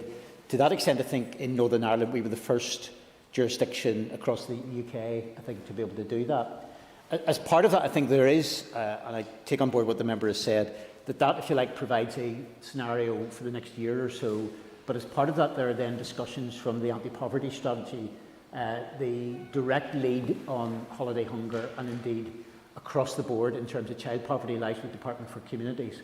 So we are working on a cross-jurisdictional basis, but particularly with the Department for Communities, to try to scope out what actions could be taken then, which can then extend beyond 2022 to have a long-term permanent solution to the issue. Mr Chris Little. Thank you, Principal Deputy Speaker. Can I just press the Minister for further clarity on that and ask the Education Minister if he supports the permanent introduction of free school meal direct payments during holiday periods? Yeah, I mean, I think that would be. I'm entirely open to the avenue in which this can take place, but I would be supportive of that extending into the future and put on a sort of a permanent basis in that regard. As indicated, we have roughly about 100,000 at the moment now, children who are entitled to free school meals. I think there is a concern that as we move at some point beyond the pandemic, and particularly whenever the issue of, whenever people are coming back into work, and we anticipate that as furlough ends, there may well be further redundancies, that number will expand. But I think it is important that children are provided for during that period. And in many ways, this has probably been an issue which has been forced into a stronger conclusion, possibly because of COVID. I mean, if there is occasionally the useful spin-off in that regard, it has focused minds. And as such, I think we do need to provide a longer-term solution. That probably would mean a change in legislation, as the issue at present, I suppose, is that strictly speaking, it is a methodology which is used in terms of those payments, where we find sort of directions that can be done. They're not strictly speaking the free school meal side of things, but it flows from that. But as I said, we do have the high level of advantage now that we've worked through with the EA and others to pretty much identify particularly bank accounts and indeed for any eligible family that this applies to, including actually arrangements with the Home Office in terms of refugee children, for example, where therefore we have a fairly watertight and fairly complete list of all those who can do that. Whereas I think some of, leaving aside the arguments elsewhere, if you're in England, Scotland and Wales, for instance, because that is done through a range of local authorities, they don't have the same levels of opportunities that are there. And I think we need to take advantage of the fact that those names are established through the payment system that is there through the Education Authority. Ms Nicola Brogan. Minister, the department figures from last year showed that only 80% of children who are actually entitled to free school meals availed of the support. Can the Minister outline what he's doing to increase the number of children actually availing of the free school meal support? We would certainly encourage everybody to apply. It is about, in terms of the proportionality, the latest figures are actually, yes, it is just, roughly speaking, I think the direct figures we're actually going to be releasing, given a headline today, it will actually be released on the 29th of April. Last year, you indicated it was around about 80 or 81%, where the proportion of school meals taken was that. Now, whenever we talk about school meals being taken, that's not simply, that's on the basis on a day-to-day basis, and we've got to realise as well that there will be some pupils in any one particular time will be off on a period. So I think there's a level of encouragement of people to take up what levels of entitlement are there, but ultimately we can't force people to take entitlement. But I think certainly would encourage anyone who is eligible to be able to take that. Mr. Tim Allister. Has the Minister any plans to visit the linkage causing disparity in general funding of schools, the linkage created by his predecessor of Sinn Féin between the number of free school meals in a school and the level of funding to which that school is entitled to qualify? Because that is causing great disadvantage to schools with a low level of uptake in respect of free school meals. Is that disparity going to continue? Ongoing of the common funding formula, because obviously in terms of finance that is there, we need to make sure that it is directed always at the best possible and most advantageous ways of distributing that. Against a backdrop, and I've striven to try to ensure as well that schools have a higher proportion of the budget, that the aggregate schools budget is protected, and we need to ensure that whatever funding formula is there is one that is as fair as possible to schools. And I suppose in my experience it tends to be, with any change to funding, those who will gain an advantage from it will be quite happy with it. Those who will see a reduced level will have a level of disadvantage. But it's got to take account, I think, of all the factors. And I think from that point of view, I think the broader review that is there from common funding formula is to try to make sure that we have as a fairer distribution as possible. Ms Gemma Dolan. Question 2. The member for a question. In making my decision on development proposal 584, I was mindful of all the duties placed upon me and the need to consider all the evidence presented. I would point out as well that in many ways, from a ministerial or departmental point of view, when it comes to DPs, that we are effectively, I suppose, at the end point of the process. And proposals, I can only make decisions on proposals that are brought forward by the school planning and managing authorities. So it's clear to me that on a number of grounds that the school at St Mary's Brolin, despite the great work of many people on the ground, was unsustainable, and that discontinuation is in the best interest of pupils. CCMS, which is the managing authority, has confirmed that due regard was given to the Rural Needs Act 2016, and details were included in the Equality and Human Rights screening of DP 582 in a separate rural needs assessment. The Rural Needs Impact Assessment states, quote, that the intention of the proposal is to advance the aspirations, aims and objectives of the Sustainable Schools policy. It is important that children in rural communities have access to quality education in cost-effective provision.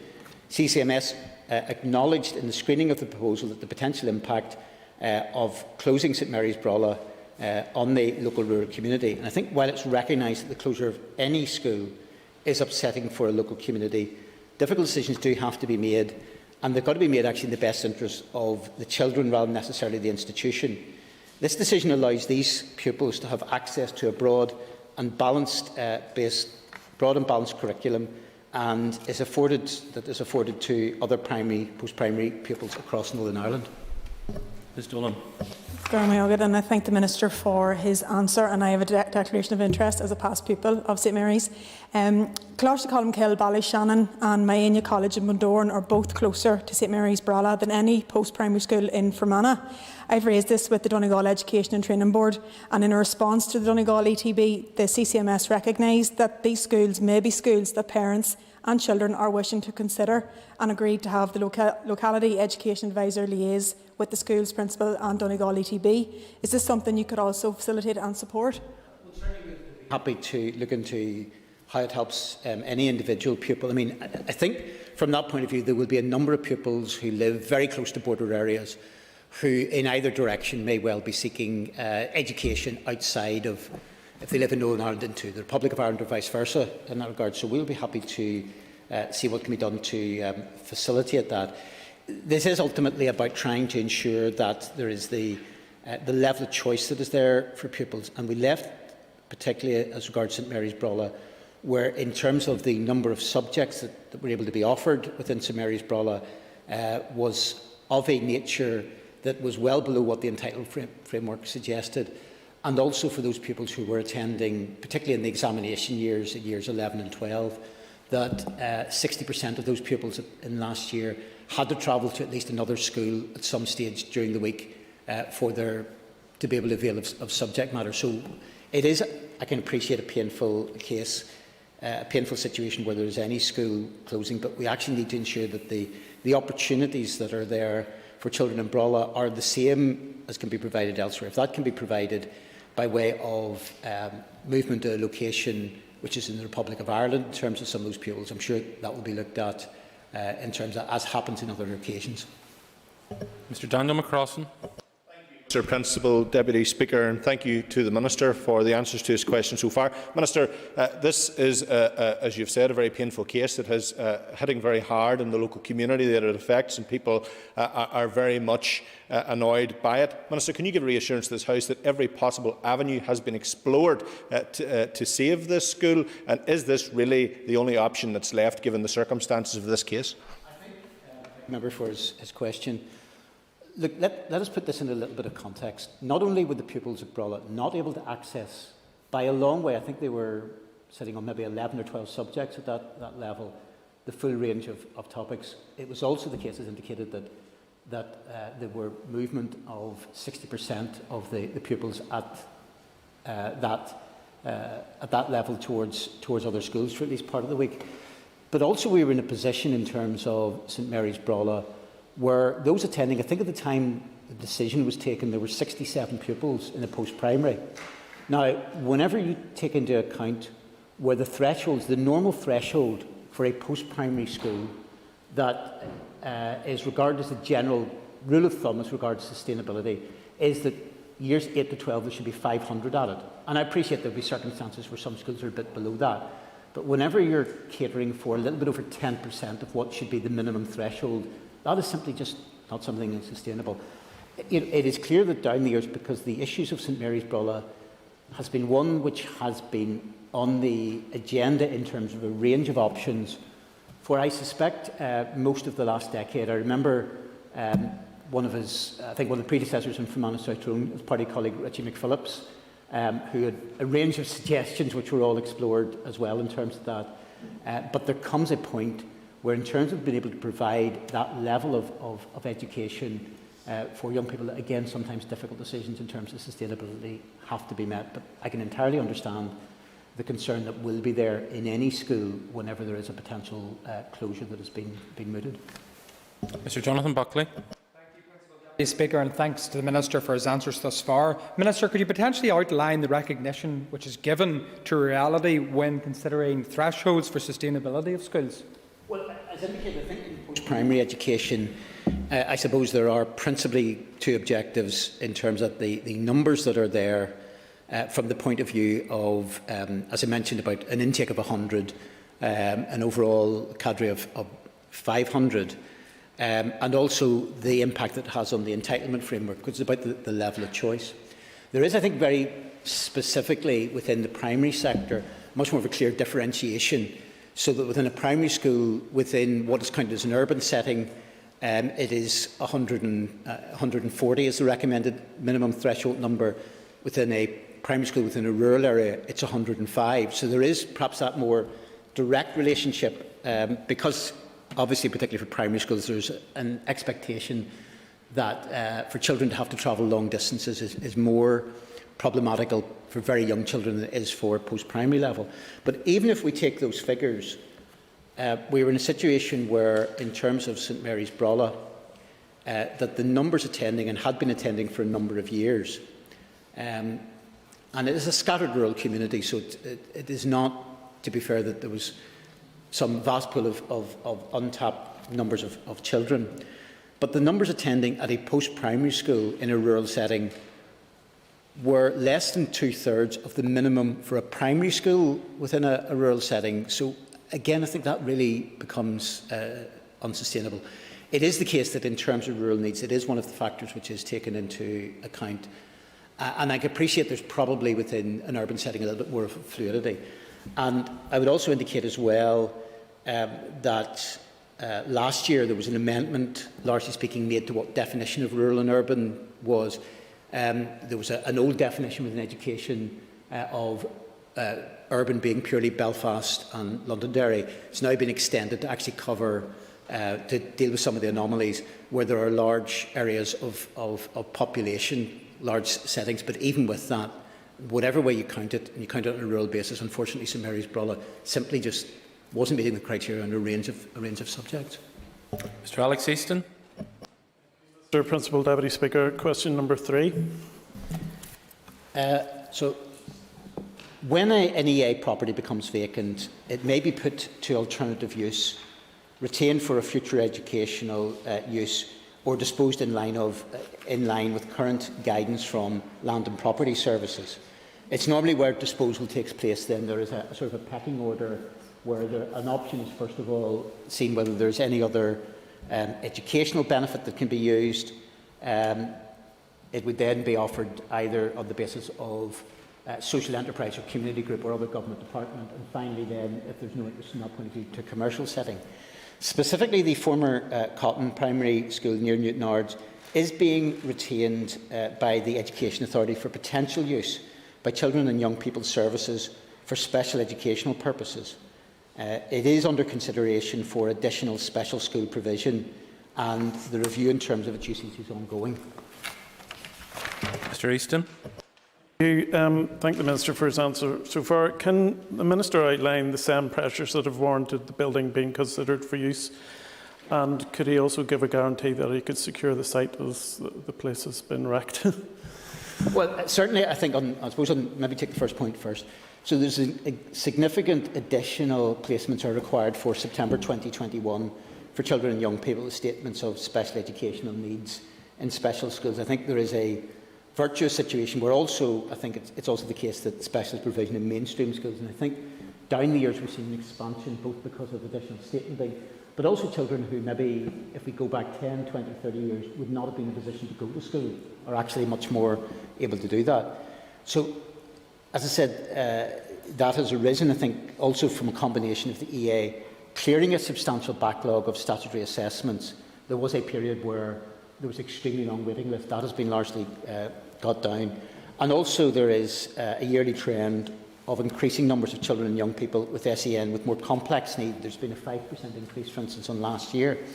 So my officials are working with the EA through a number of fora to undertake a full assessment of capacity and need with the special school estate and specialist provision within mainstream.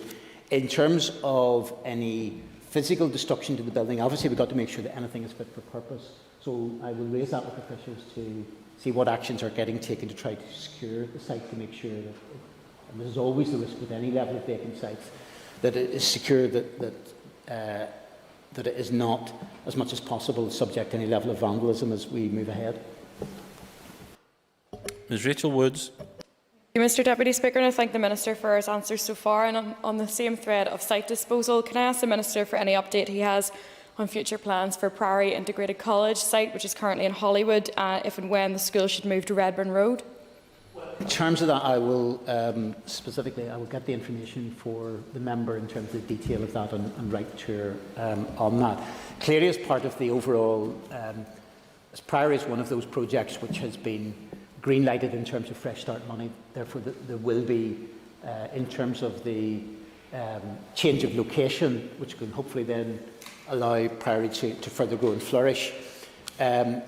It would require then that relocation side of things, but I will check up the details of the timing. As indicated, I think the general position, because it would fall under the remit of the EA, is that there will be initial retention and then an examination if the site is to be disposed of in any way. Again, there is that consistent pecking order that where there is an expression of interest that is doable from that point of view, which has a direct educational impact, that will always come as first priority. Then either sort of any government institution or a situation involving a social enterprise will come next. And it's only when there isn't really any interest from those that there will be examination of a level of commercial disposal for whatever purposes are put in place there. Mr Alan Chambers. Mr Deputy Principal Speaker, Minister, I certainly welcome the proposed use of these premises, but can you give me a time scale of when you would anticipate these premises coming back into meaningful use? Well, I think from that point of view, it will be dependent upon. There's currently an exercise going on, as we see, because of some of the additional pressures that will be there in SEN in September 2021. And those can't simply be met by putting more children in classes, in part because there will be a restriction, particularly with SEN in terms of special schools, of how many you can accommodate within a class. There's probably less elasticity, shall we say, than there would be within simply a mainstream setting. As such, I think there's a strategic discussion on precisely then if there's additional physical resources being needed, additional sites being needed, whether that will be met in the short term by way of using vacant sites that are present, or to what extent, for example, additional mobile classrooms in some settings can be done. So it will be part of an overall strategic decision.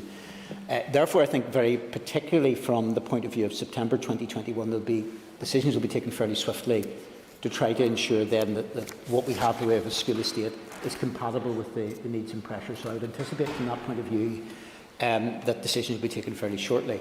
What it would indicate as well, that given the ongoing pressures that are there and the need, if we look from a longer term capital turnaround in terms of special schools, if there was a conclusion reached that, for instance, the Cotton site was not needed for September 2021, it doesn't necessarily mean that that is ruled out for that purpose for all time. It may well be that there's a pressure, for instance, in 2022, which needs to be met, and that will be factored in. Hopefully, there'll be a bit more clarity around that very soon. Ms Carol McKillen. Question number 4, please. Thank the member for her question. In delivering the statutory duty on my department, which is to encourage and facilitate the development of Irish medium education, a range of actions, funding support and policy adaptations are undertaken.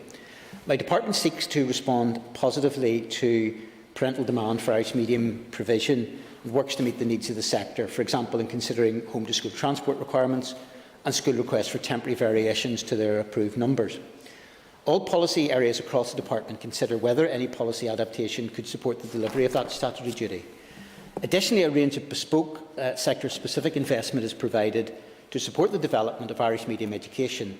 This includes annual funding to Synergy, which acts as a valuable advocate for the sector, specific support to Irish medium units, funding to the Education Authority and CCEA, and early years funding to Altran, which has developed a range of preschool resources aimed at helping immersion learning. My department also requires its arm's-length bodies to support the delivery of this statutory duty and to report back on actions taken during the business year. A shared education and sectoral support team has been established within the Education Authority and works with Synergy to support schools. At the beginning of the COVID-19 pandemic, I set up the Continuity of Learning programme with a focus to support pupil learning. Recognising the specific needs of the sector, I included a separate work stream for Irish medium education. Much valuable work has come out of this work stream. I'm also aware about the loss of language learning due to the pandemic and shortage of substitute teachers, so my officials continue to work with relevant partner bodies to seek opportunities to mitigate and resolve such concerns. Ms Nicola. So, given your comprehensive response, perhaps could you outline any discussions you've had with your ministerial colleague in the Department for the Economy regarding workforce planning for the Irish medium sector? Well, in terms of workforce planning, obviously as part of that, and I suppose very specifically if we're looking at the issue of qualified teachers, there's obviously a particular issue at post-primary. So I'm aware of the qualification of the issues about availability of suitably qualified teachers. So I engaged last December to ask officials to have additional flexibility for Irish medium schools so that they could utilise alternative staff, for instance, under the Engage programme. And the aim would also to be, as we move ahead this year in terms of that, if they're unable to secure qualified teachers. It is also an issue that I have raised with my ministerial colleague at the Department for the Economy in relation to initial teacher education. As the member is aware, there's an interface between education and economy on that. So my officials will be engaging in work to consider the current provision, particularly for post-primary, with ITE providers and sectoral representatives. This work will scope what longer-term ITE provision is needed to ensure beginning teachers, because clearly, even if there is agreement today on something, that will only take effect in 4 or 5 years down the line. And how those teachers could receive the best training to support in delivering immersion education within the Irish medium sector. There's also the issue, I suppose, where my officials continue to work in terms of accessing substitute teachers. There has been opportunities at times to then take, I suppose, those with either sort of expertise from outside the sector and provide training, language training for those, but also then to apply a level of flexibility. I think it's also important, because I think one of the things that I think maybe the pandemic has exposed, we probably pride ourselves on a large pool of substitute teachers. We've found at times that has maybe been not quite as deep in terms of numbers as we thought. I think there is importance as we move ahead in terms of the substitute list, in terms of GTC, that there's a much more greater level of accommodation for those, for instance, from outside this jurisdiction who may well want, whether it's in the Irish medium sector or more generally. Minister, you're at your 2-minute limit. Okay. But you can resume your answer after Mr Patsy McGlone asks his question. Mr McGlone. Thanks very much, Mr Principal Deputy Speaker, and thank the Minister for his comprehensive answer. I was listening very carefully there to what the Minister said, particularly about the pupils who had lost out on the immersive learning in the Irish language sector, and he did make reference to that they were looking at mitigating measures that could be taken to try and help those youngsters catch up with time lost and learning lost. It would be helpful if the Minister could provide us with details, well, now or write to me, with some more expansive detail on that, please. Part of it is about adaptation of resources that are going to be provided to the sector, indeed across all schools to the sector as a whole. So this year, which was had a little bit of interruptions to it, we moved ahead with the Engage programme. To some extent, there was a level of disruption to Engage during the spring term from January through to April because schools were not physically there. But we've been able to roll over funding, first of all, for the rest of the academic year. The aim, and I think there's been indicative support in terms of COVID funding for this for 21-22, to roll that forward into the next academic year, yet to get sort of a final paper just signed off by the Executive. But part of the aim of that is to provide schools with levels of funding to help with that level of catch-up. And I would always take a view that it is not really for either me or the department to try to dictate from on high exactly how that should be spent. And so, for example, the flexibility is largely given to schools on the ground with their allocation of money to be able to spend that for their levels of intervention that they want to put in place. And as such, for instance, in the Irish medium sector, there is therefore that flexibility that if they want to particularly focus that in on lost language learning, that could be one area where they could progress that. Similarly, I think, and we're waiting for a final, again, there'll be a paper put in, but there's been indicative allocations within COVID. Over the summer, as well as what is happening, broadly speaking, within youth work, the intention would also be to enable schools on a voluntary basis to be funded for 1, 2 or 3 weeks, depending on what they want to do, like a summer school of learning. And again, that will give opportunities. Given, I suppose, some of the pressures that will be there will be many schools who will simply say, look, we feel it's better for our pupils and ourselves to have a bit of time off over the summer period, and that's perfectly understandable. But there will be those opportunities as well, which again, the level of flexibility will be able to be applied by schools to be able to narrow in and focus in on the pupils that they want and on the level of provision that they want. So I think there will be opportunities that will be provided. That concludes the period of time for listed questions. We now move on to topical questions, and the member number 1 on my list is Ms Claire Sugden. Thank you, Principal Deputy Speaker. I think the First Minister spoke to this earlier, but would the Minister provide details on which Sure Start can resume activities due to restriction easements? As part of this, we put forward, obviously we're trying to balance out the very important provisions that are made by Sure Start, by generic youth, for instance, with obviously making sure that they're compatible with public health requirements.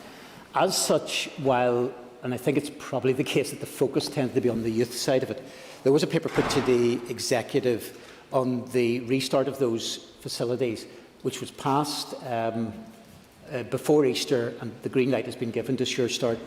So for all Sure Starts, all child-centred activities, which is the bulk of what Sure Start will do, has been given a green light to fully restart. Obviously, those Sure Starts will try and operate where they can within mitigations and protections. I suppose the one area which at present is still outstanding in terms of Sure Start as well, will also provide, as part of its programmes, we'll look, for instance, what level of engagements it has with adults and with parents.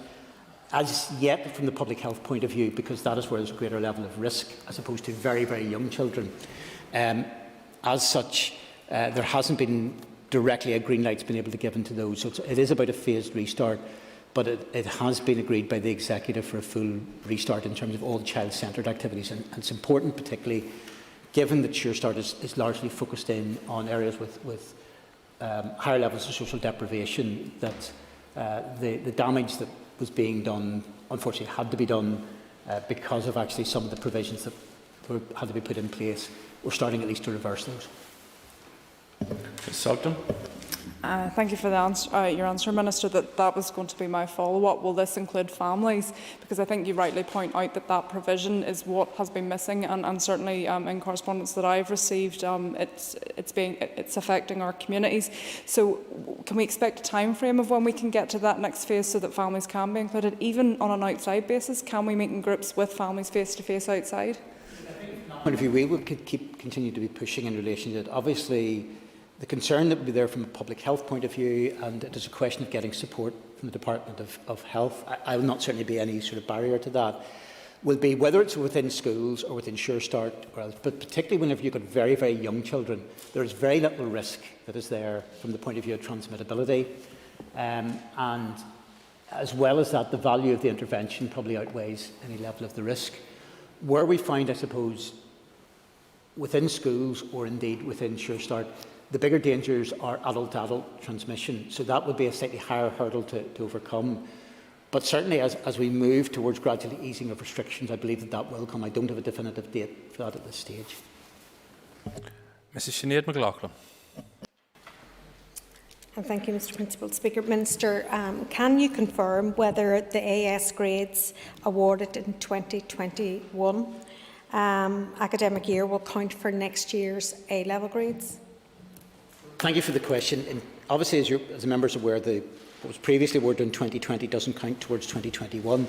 In terms of a wider picture, in terms of the exact structure of examination grades in 2022, I hope to be in a position to make an announcement in the next few weeks. I'm not at that stage because we're still working with CCEA. We work closely particularly with stakeholders within the schools. So I'd anticipate that we'd reach a final position in the next few weeks. So from that point of view, I'm not really in a position to unpick that announcement at that stage and give specifics on individual elements of that. But I hope to be able to make that clear within the matter of the next few weeks. Mrs McLaughlin. Very much for your answer, and Minister, you'll appreciate the sooner that decision is made, the better for students. Minister, GCSE students have reported a significant increase in the number of assessments and exams that they are facing. Would you agree with me that this is adding huge pressure on students that are already feeling the pressure of this pandemic on their mental health, and will support for these students be given in school on a daily basis to help support them? Part of it, I suppose, to disaggregate that into a couple of questions.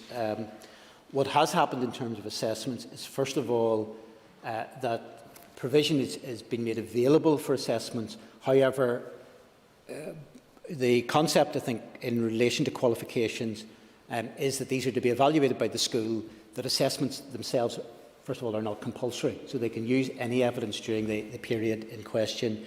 But also, I think the advice that has been given, for example, not simply through the Department of Education, but through CCEA, and I think we should also appreciate that not every examination and not every qualification is through CCEA in Northern Ireland, is that where it's being used, it should perhaps be on the basis of a maximum really of one per subject matter, and there are some schools who've gone well beyond that. The schools have got the autonomy, and if they are being asked largely to provide their own information and assessment on evaluating theirs, there are some who've gone further than what has been suggested, and others have felt that there wasn't a particular need for that. So I can appreciate the level of pressure that is there. As part of the overall structures that we're looking at from a financing point of view, during the next year, there will be additional money that will be made available to support pupils' emotional health and well-being. And that, again, there will be opportunities from within schools to be able to deliver that. Mr. Pat Catney. Thank you, Mr. Principal Deputy Speaker. And I have to apologise to you for the last, for the Executive Office. I was down for number 8 for tropical, but for some strange reason, I felt like Lifford Christie running up and down this building. I tend to be late for it. The House seemed to move a bit quicker than I did, but that's my apology anyhow. Minister, thank you.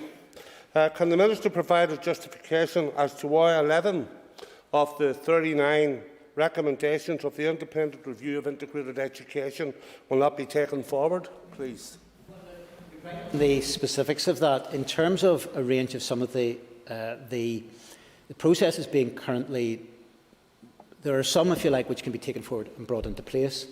There are some individual ones which, and even in terms of prioritisation, some of the authors of that, and again, if there's discussions with the sectoral bodies, they will say, well, actually, that's less of a priority, it may be less of an issue. And there's a range within that of some wider recommendations which fall into the category of really should be looked at. It's part of the wider picture of the Independent Review of Education. It is the position in terms of that independent review that the call has gone out and indeed closed on, I think it was the 26th of March, for those who wish to put their names forward as potential members of that panel. There was a significant response to that, and that is now going through a process where there is both sifting going on, and indeed then a panel will interview those to see who is appointable within that. But it is always the case that there's an interconnection between most aspects of education, and consequently there are a range of recommendations that best fall within that panel. I suspect, because we're talking about 39 recommendations, if the member wants to write me with specific recommendations that he feels are not being taken forward and the rationale behind those, rather than try to individually sort of extrapolate into those on the floor. I would say as well, I mean, I don't know whether maybe the Speaker at the end of this the member will have to remain behind and write, I will not be late for the Assembly 100 times as a sort of form of sanction. Those tropical questions can be difficult. Mr. Catney. Thanks very much. There's 100 lines. I'll have to go back to the annals of history when that happened. But Minister, thanks very much. That was a very comprehensive education, and I will indeed come back to you with those concerns that some within that sector feel. But I was wondering, Minister, to implement and assist the growth of that integration sector, can you reassure us of the Department's commitment to that sector? Please. It is. I mean, but I'm committed to that sector and committed to every sector, because I think it's important that every child is looked after. As such, there will be a range of decisions. And so, for example, today I've signed off on the transformation of one of the schools within East Antrim to move towards integrated status. And so therefore we will sort of try and support all pupils through that. Ms Nicola Brogan. The Children and Young People's Commissioner has recommended that relationship and sexuality education should become a mandatory part of the school curriculum. Can the Minister outline if he plans to implement such recommendations? Require, I think, a change in legislation. I suspect there will be difficulty leaving anything else aside. That's something that could happen overnight. The experience actually internationally within any subject is whenever it's made mandatory within the curriculum, there's no real causal link between that being better taught than others within that. Now, what I'm working on within RSE, there is a requirement for all schools to deliver RSE, and also it is critical that we look at where minimum standards are. And so consequently, particularly in light of the Gillen report, my officials and DOJ officials are working on a range of issues to see where minimum content should be, and that's particularly focused in on issues such as domestic abuse, such as the issue of consent, and I think those are critical. I think there's always a note of caution between making various elements compulsory, because it can therefore sometimes crowd out other elements of the curriculum as well. I think Northern Ireland overall has benefited from having a level of flexibility within what can be delivered, and that means actually it can sometimes respond to changing events, changing necessities in that regard, and I think that overall is an advantage of our system as opposed to, again, some other jurisdictions where there's an attempt simply to impose from the top down. Ms Brogan. And I thank the Minister for his answer, and he's actually touched upon my follow-up question. The Assembly has already debated the domestic abuse and sexual abuse on women and girls. So do you agree with me, Minister, that mandatory and standardised relationship and sexuality education will actually help educate our girls and boys and better equip them, leading them into adulthood? I think there is benefit through across the board that level of flexible approach to the curriculum. However, as indicated, particularly as regards the Gillen recommendations, myself and Minister Long met, I suppose, roughly about a month or so ago. We started the train of work of the two departments working close together on those recommendations, most of which fall to DOJ, but obviously there's a level of overlap with education. And as such, I think RSE is a requirement for all schools. As part of that, it is not simply a one-size-fits-all, because depending upon age and experience, there can be a level of differentiation. But it is important that we look at where we see areas of minimum content, and particularly if we can ensure that society reflects the very proper concerns that are there in terms of issues around abuse, which lie beyond simply what is happening within the classroom, but can then transmit quite often, unfortunately, generation to generation within families, and issues around a proper understanding and acceptance of the idea of consent. I think that is critical as we move ahead. Mr Stuart Dixon isn't in his place. Mr Alex Easton. Thank you, Mr Principal Deputy Speaker. Could I ask the Minister, could he confirm that the very successful Engage programme will continue for the rest of the term? Well, it is the case, yes. I mean, we're waiting, I think, to get final confirmation beyond that. But the rollout of the Engage programme, which would equate, I think, to roughly about $5.5 million for this term, there's indications that will continue on for the rest of the term. And we're looking as part of that to finalise the details as we move into the school year of 21-22 and what happens over the summer. It is important, as indicated earlier, that it does give that opportunity to schools to be able to tailor what they are getting, to try to make sure that it can be focused in as much as possible on where they see the best interventions, and that is quite often best decided at that grassroots level. Mr Easton. Thank the Minister for his answer so far. Does the Department have the necessary budget to continue this programme into the next academic year? That would certainly be the aim. As part of that, because it's a one-off costing, it's not something which is directly baselined within the budget. But prior to the conclusion of the budget exercise in March, departments were asked to put in their bids for the pot of COVID money. As such, it has been agreed provisionally that money can be made available for a continuation of the Engage programme through COVID to run certainly from September onwards. And similarly, as indicated earlier, the aim would also be to be able to have a level of academic intervention as well as other interventions in terms of youth side of it during the summer as well. So certainly the aim would be to do that. In terms of the exact details of the proposals, there may well have to be a further paper brought fairly shortly to the Executive simply to confirm that. But broadly speaking, the level of support has been indicated from the Department of Finance and the Executive as a whole for that to continue during 21-22. Thank you. That concludes question time to the Minister for Education. If members would take their ease for a few moments, we'll return to the item of business that the House was considering before question time started. If members would just take their ease for a few moments. Thank you.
Okay, members, we're not entirely worried, but we can start anyway. And where we left off just before question time, it's now Andrew Muir. Andrew, it's your opportunity to wind on the amendment, and you have 5 minutes to do so. Thank you. Thank you very much, Mr. Deputy Speaker. I just intend to summarise a wee bit of my views around the debate, and then some of the comments were made within the 5 minutes. I rise to wind on the amendment and to support both the motion and also the amendment. For decades, Eurosceptics in the UK told us that all we ever got from Brussels was bureaucracy and bendy bananas. The reality is that we got better consumer and environmental protection, workers' rights and more. Brexiteers promised that these protections and rights would be maintained, even strengthened, after we had left the EU. Remainers warned that the core proponents of the Brexit project had exactly the opposite interests at heart. Brexit was sold as a victory for the ordinary people over the establishment. The reality is that by leaving the world's largest economic and regulatory bloc, we are far more exposed to the powers of supersized multinational corporations. The impact of the post-Brexit increase in interchange fees by Visa and MasterCard will hit the pockets of ordinary people hard. I am glad to see this issue brought before the Northern Ireland Assembly here today. This payments duopoly combined revenue last year was greater than the spending power of the entire Northern Ireland civil service. The EU, as the world's largest economic bloc, was able to bring these giants to heel in the interests of consumers with the cap. Brexit has allowed Visa and MasterCard to take back control and quintuple their charges for cross-border transactions to 1.5%. We are indeed starting to see the impact on consumers of leaving the world's largest economic and regulatory bloc. Whilst I agree that the UK must use its powers to cap interchange fees on cross-border transactions, we recognise the reality that those powers are indeed limited.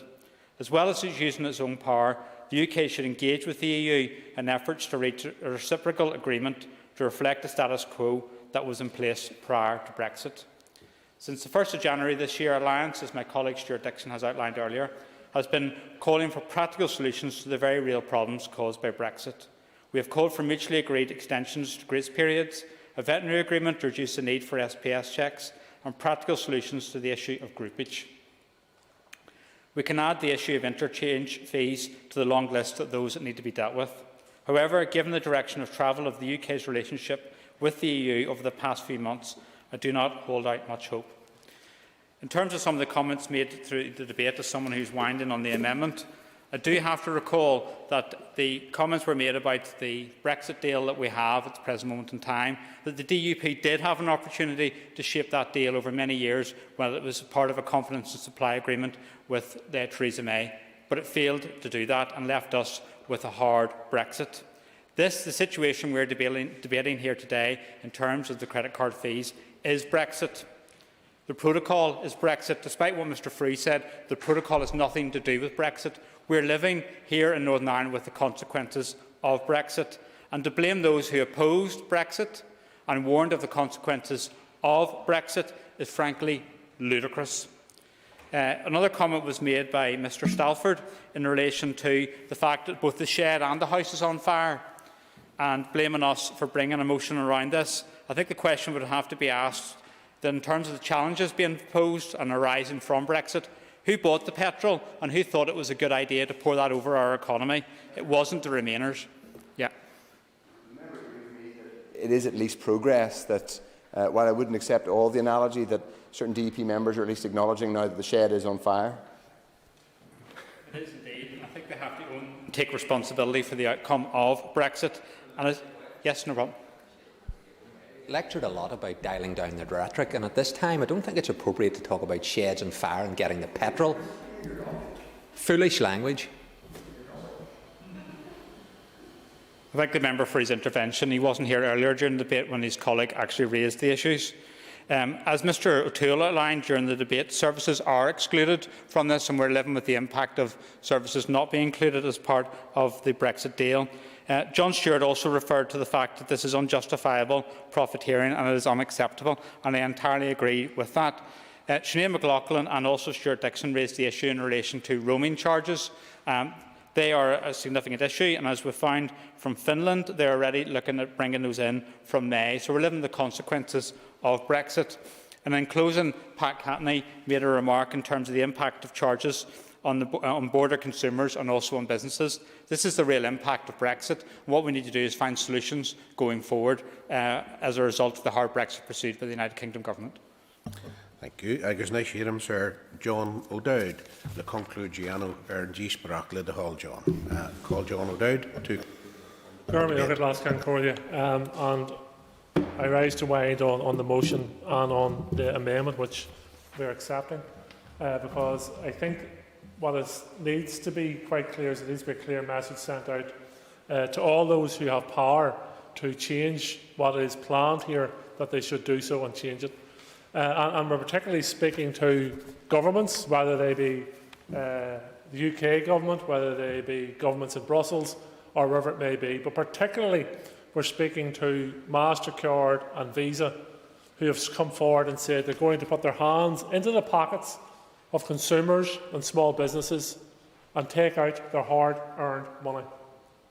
And these are institutions which are hugely profitable. Hugely profitable. It's not as if they have hit hard times or as things are difficult for them. And it's worth noting when Kiva Archibald introduced the motion that she had pointed out the fact that since the EU acted in 2017 to protect consumers in relation to interchange fee regulations, it's estimated £2.6 billion of savings for merchants and businesses have been made across the EU. The figure in the UK, in terms of savings, is somewhere in the region of £480 million a year. So these are all our constituents who are being asked to pay extra fees for what exactly nobody knows. It would appear, certainly to me as an onlooker, that these major financial institutions have taken the opportunity of the UK leaving the EU to earn more money. And we've seen examples of this throughout the transition period and indeed throughout the Brexit debate, where there has been significant enough rumours and suggestions and facts to show that there's been many people bidding and betting on the hedge funds who have made tens of millions of pounds out of Brexit. So here we come along, two more significant financial institutions thinking they'll have a bit of that. Moving on to some of the contributions to the debate, particularly from the DUP opposite, which can be summed up as basically saying this side of the House doesn't care about the protocol. But that's not true. It's simply not true. We are prepared to work with anyone in this chamber or beyond this chamber to ensure that we have a smooth running of the protocol, that those areas that need to be challenged and need to be changed can be done so, and we will support others in doing that work. So it's unfair to suggest that there is a deafness on this side of the House to genuine concerns that are being raised in some quarters. Well, certainly. And I reiterate your point that you just made there, but it seems there's a deafness from the other side of the House to acknowledge the impact of Brexit itself. When you see the collapse in exports from Britain to Europe, you see the financial institutions leaving London, and apparently it's all the fault of the protocol. Yeah, and that brings me on to my next point. For far too long during the Brexit debate, members opposite spent far too long speaking to English nationalists rather than speaking to Irish nationalists. And if they had have spoken to Irish nationalists, they would have found friend and favour in doing so. Because the agenda set elsewhere in terms of Brexit was never designed for the island of Ireland. It was never designed for, regardless of what your beliefs are, if you're Unionist, Nationalist, Republican, or whatever it may be. It was somebody else's agenda, which foolishly some people here hitched their wagon to. And there we have the result of the fact that consumers here are going to cost, it's going to cost consumers here more as a result of Brexit. Because the protocol and Brexit are the one thing. The protocol doesn't cover the services issues here, but it is as a result of Brexit. Mr Muir quite rightly pulled up Mr Frew when Mr Frew said there are many ways to leave the EU. There were many ways to leave the EU. Unfortunately, you chose the hardest way to do it. And your chief Brexiteer, Brigadier in charge of Brexit, Nigel Dodds, who was setting your strategy in Westminster, led us to a position where we now have a protocol, where we now have extra credit card charges for many citizens, where we are going to see, as was pointed out by Gemma Dolan, the potential for workers' rights to be lessened. For all those things flow from the one situation. Oh well. Thank you, Member, for giving way. And I notice the tone and the tenor of language beginning to change again. It doesn't take this House long to forget what was said in this House last week about respect and the way that we use our language, and using language that I think, I have to say, is not helpful. And accusations about not hearing and brigadiers and all of that. There was no brigadiers in the DUP. You may have to maybe look other places to get that. Now, but what the member accept, that the one thing that they keep forgetting, this was a democratic decision by the United Kingdom of which we are a part, and therefore, as a result of that, that democratic mandate gave them the right to leave the European Union. And for a party that always talks about one man, one vote, it seems as though now it's only whenever it suits them. Well, I don't want to be distracted too much from the issue at hand, and it's about the rip-off which is being governed by major financial institutions in relation to credit cards. But there's something we're all going to have to accept. This is not Finchley. It's not Finglas. So we have a constitution of such in terms of the Good Friday Agreement, and that's how we govern ourselves. And when decisions are made elsewhere, or strategies are developed elsewhere, particularly in relation to Brexit, which does not meet the needs of the people on this island, then the responsibility of political leaders on this island is to represent the people on this island. And that's where I stand by my comments, that there wasn't engagement between unionism and Irish nationalism. There's simply, no, I'm not giving away anymore. The bright lights of London and the popping of champagne corks in Westminster distracted you from the people you're in partnership with on this part of the island. And that's what happened. And that's how you ended up in relation to the protocol and Brexit, which are the one thing. But it also has to be said, imagine there was no protocol and we were dragged out of the EU in terms of the customs union and the single market, etc., the way Britain has. And my colleague Peter Archibald has touched on this. There is economic harm being done to traders and businesses and workers and families in Britain as a result of Brexit, and you cannot blame the protocol on that. There's economic harm being done to workers and families in Britain as a result of added costs they will face as a result of these credit card and debit card charges increases. You cannot blame the protocol on that.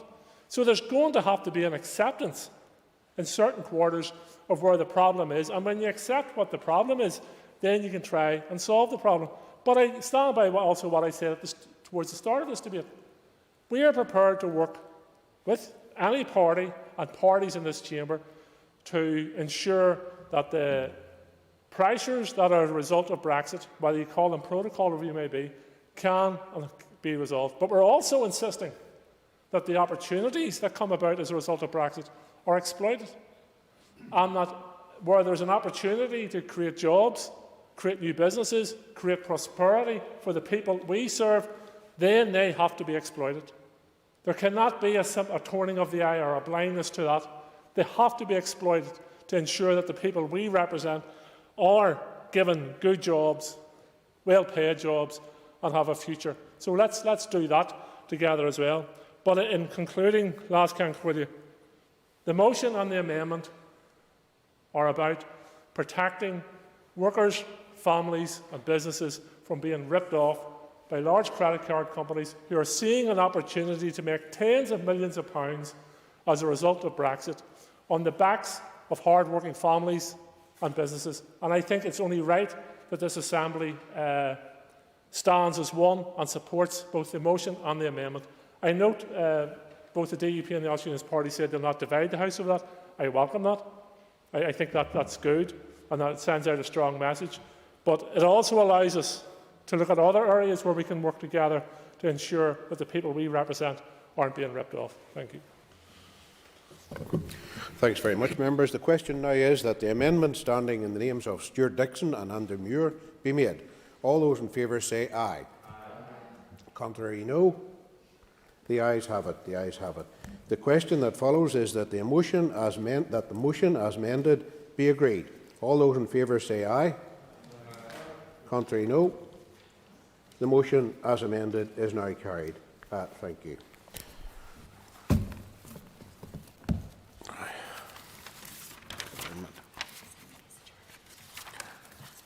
Members, that concluded. Now I have to say that the Assembly is adjourned for today. Thank you.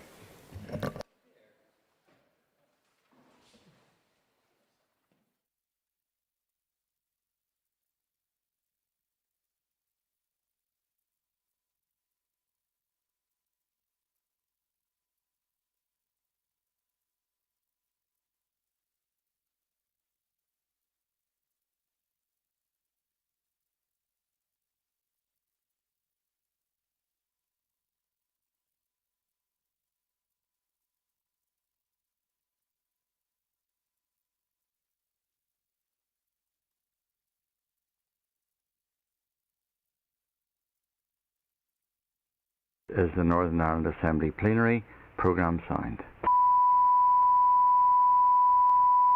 This is the Northern Ireland Assembly Plenary Programme Sound.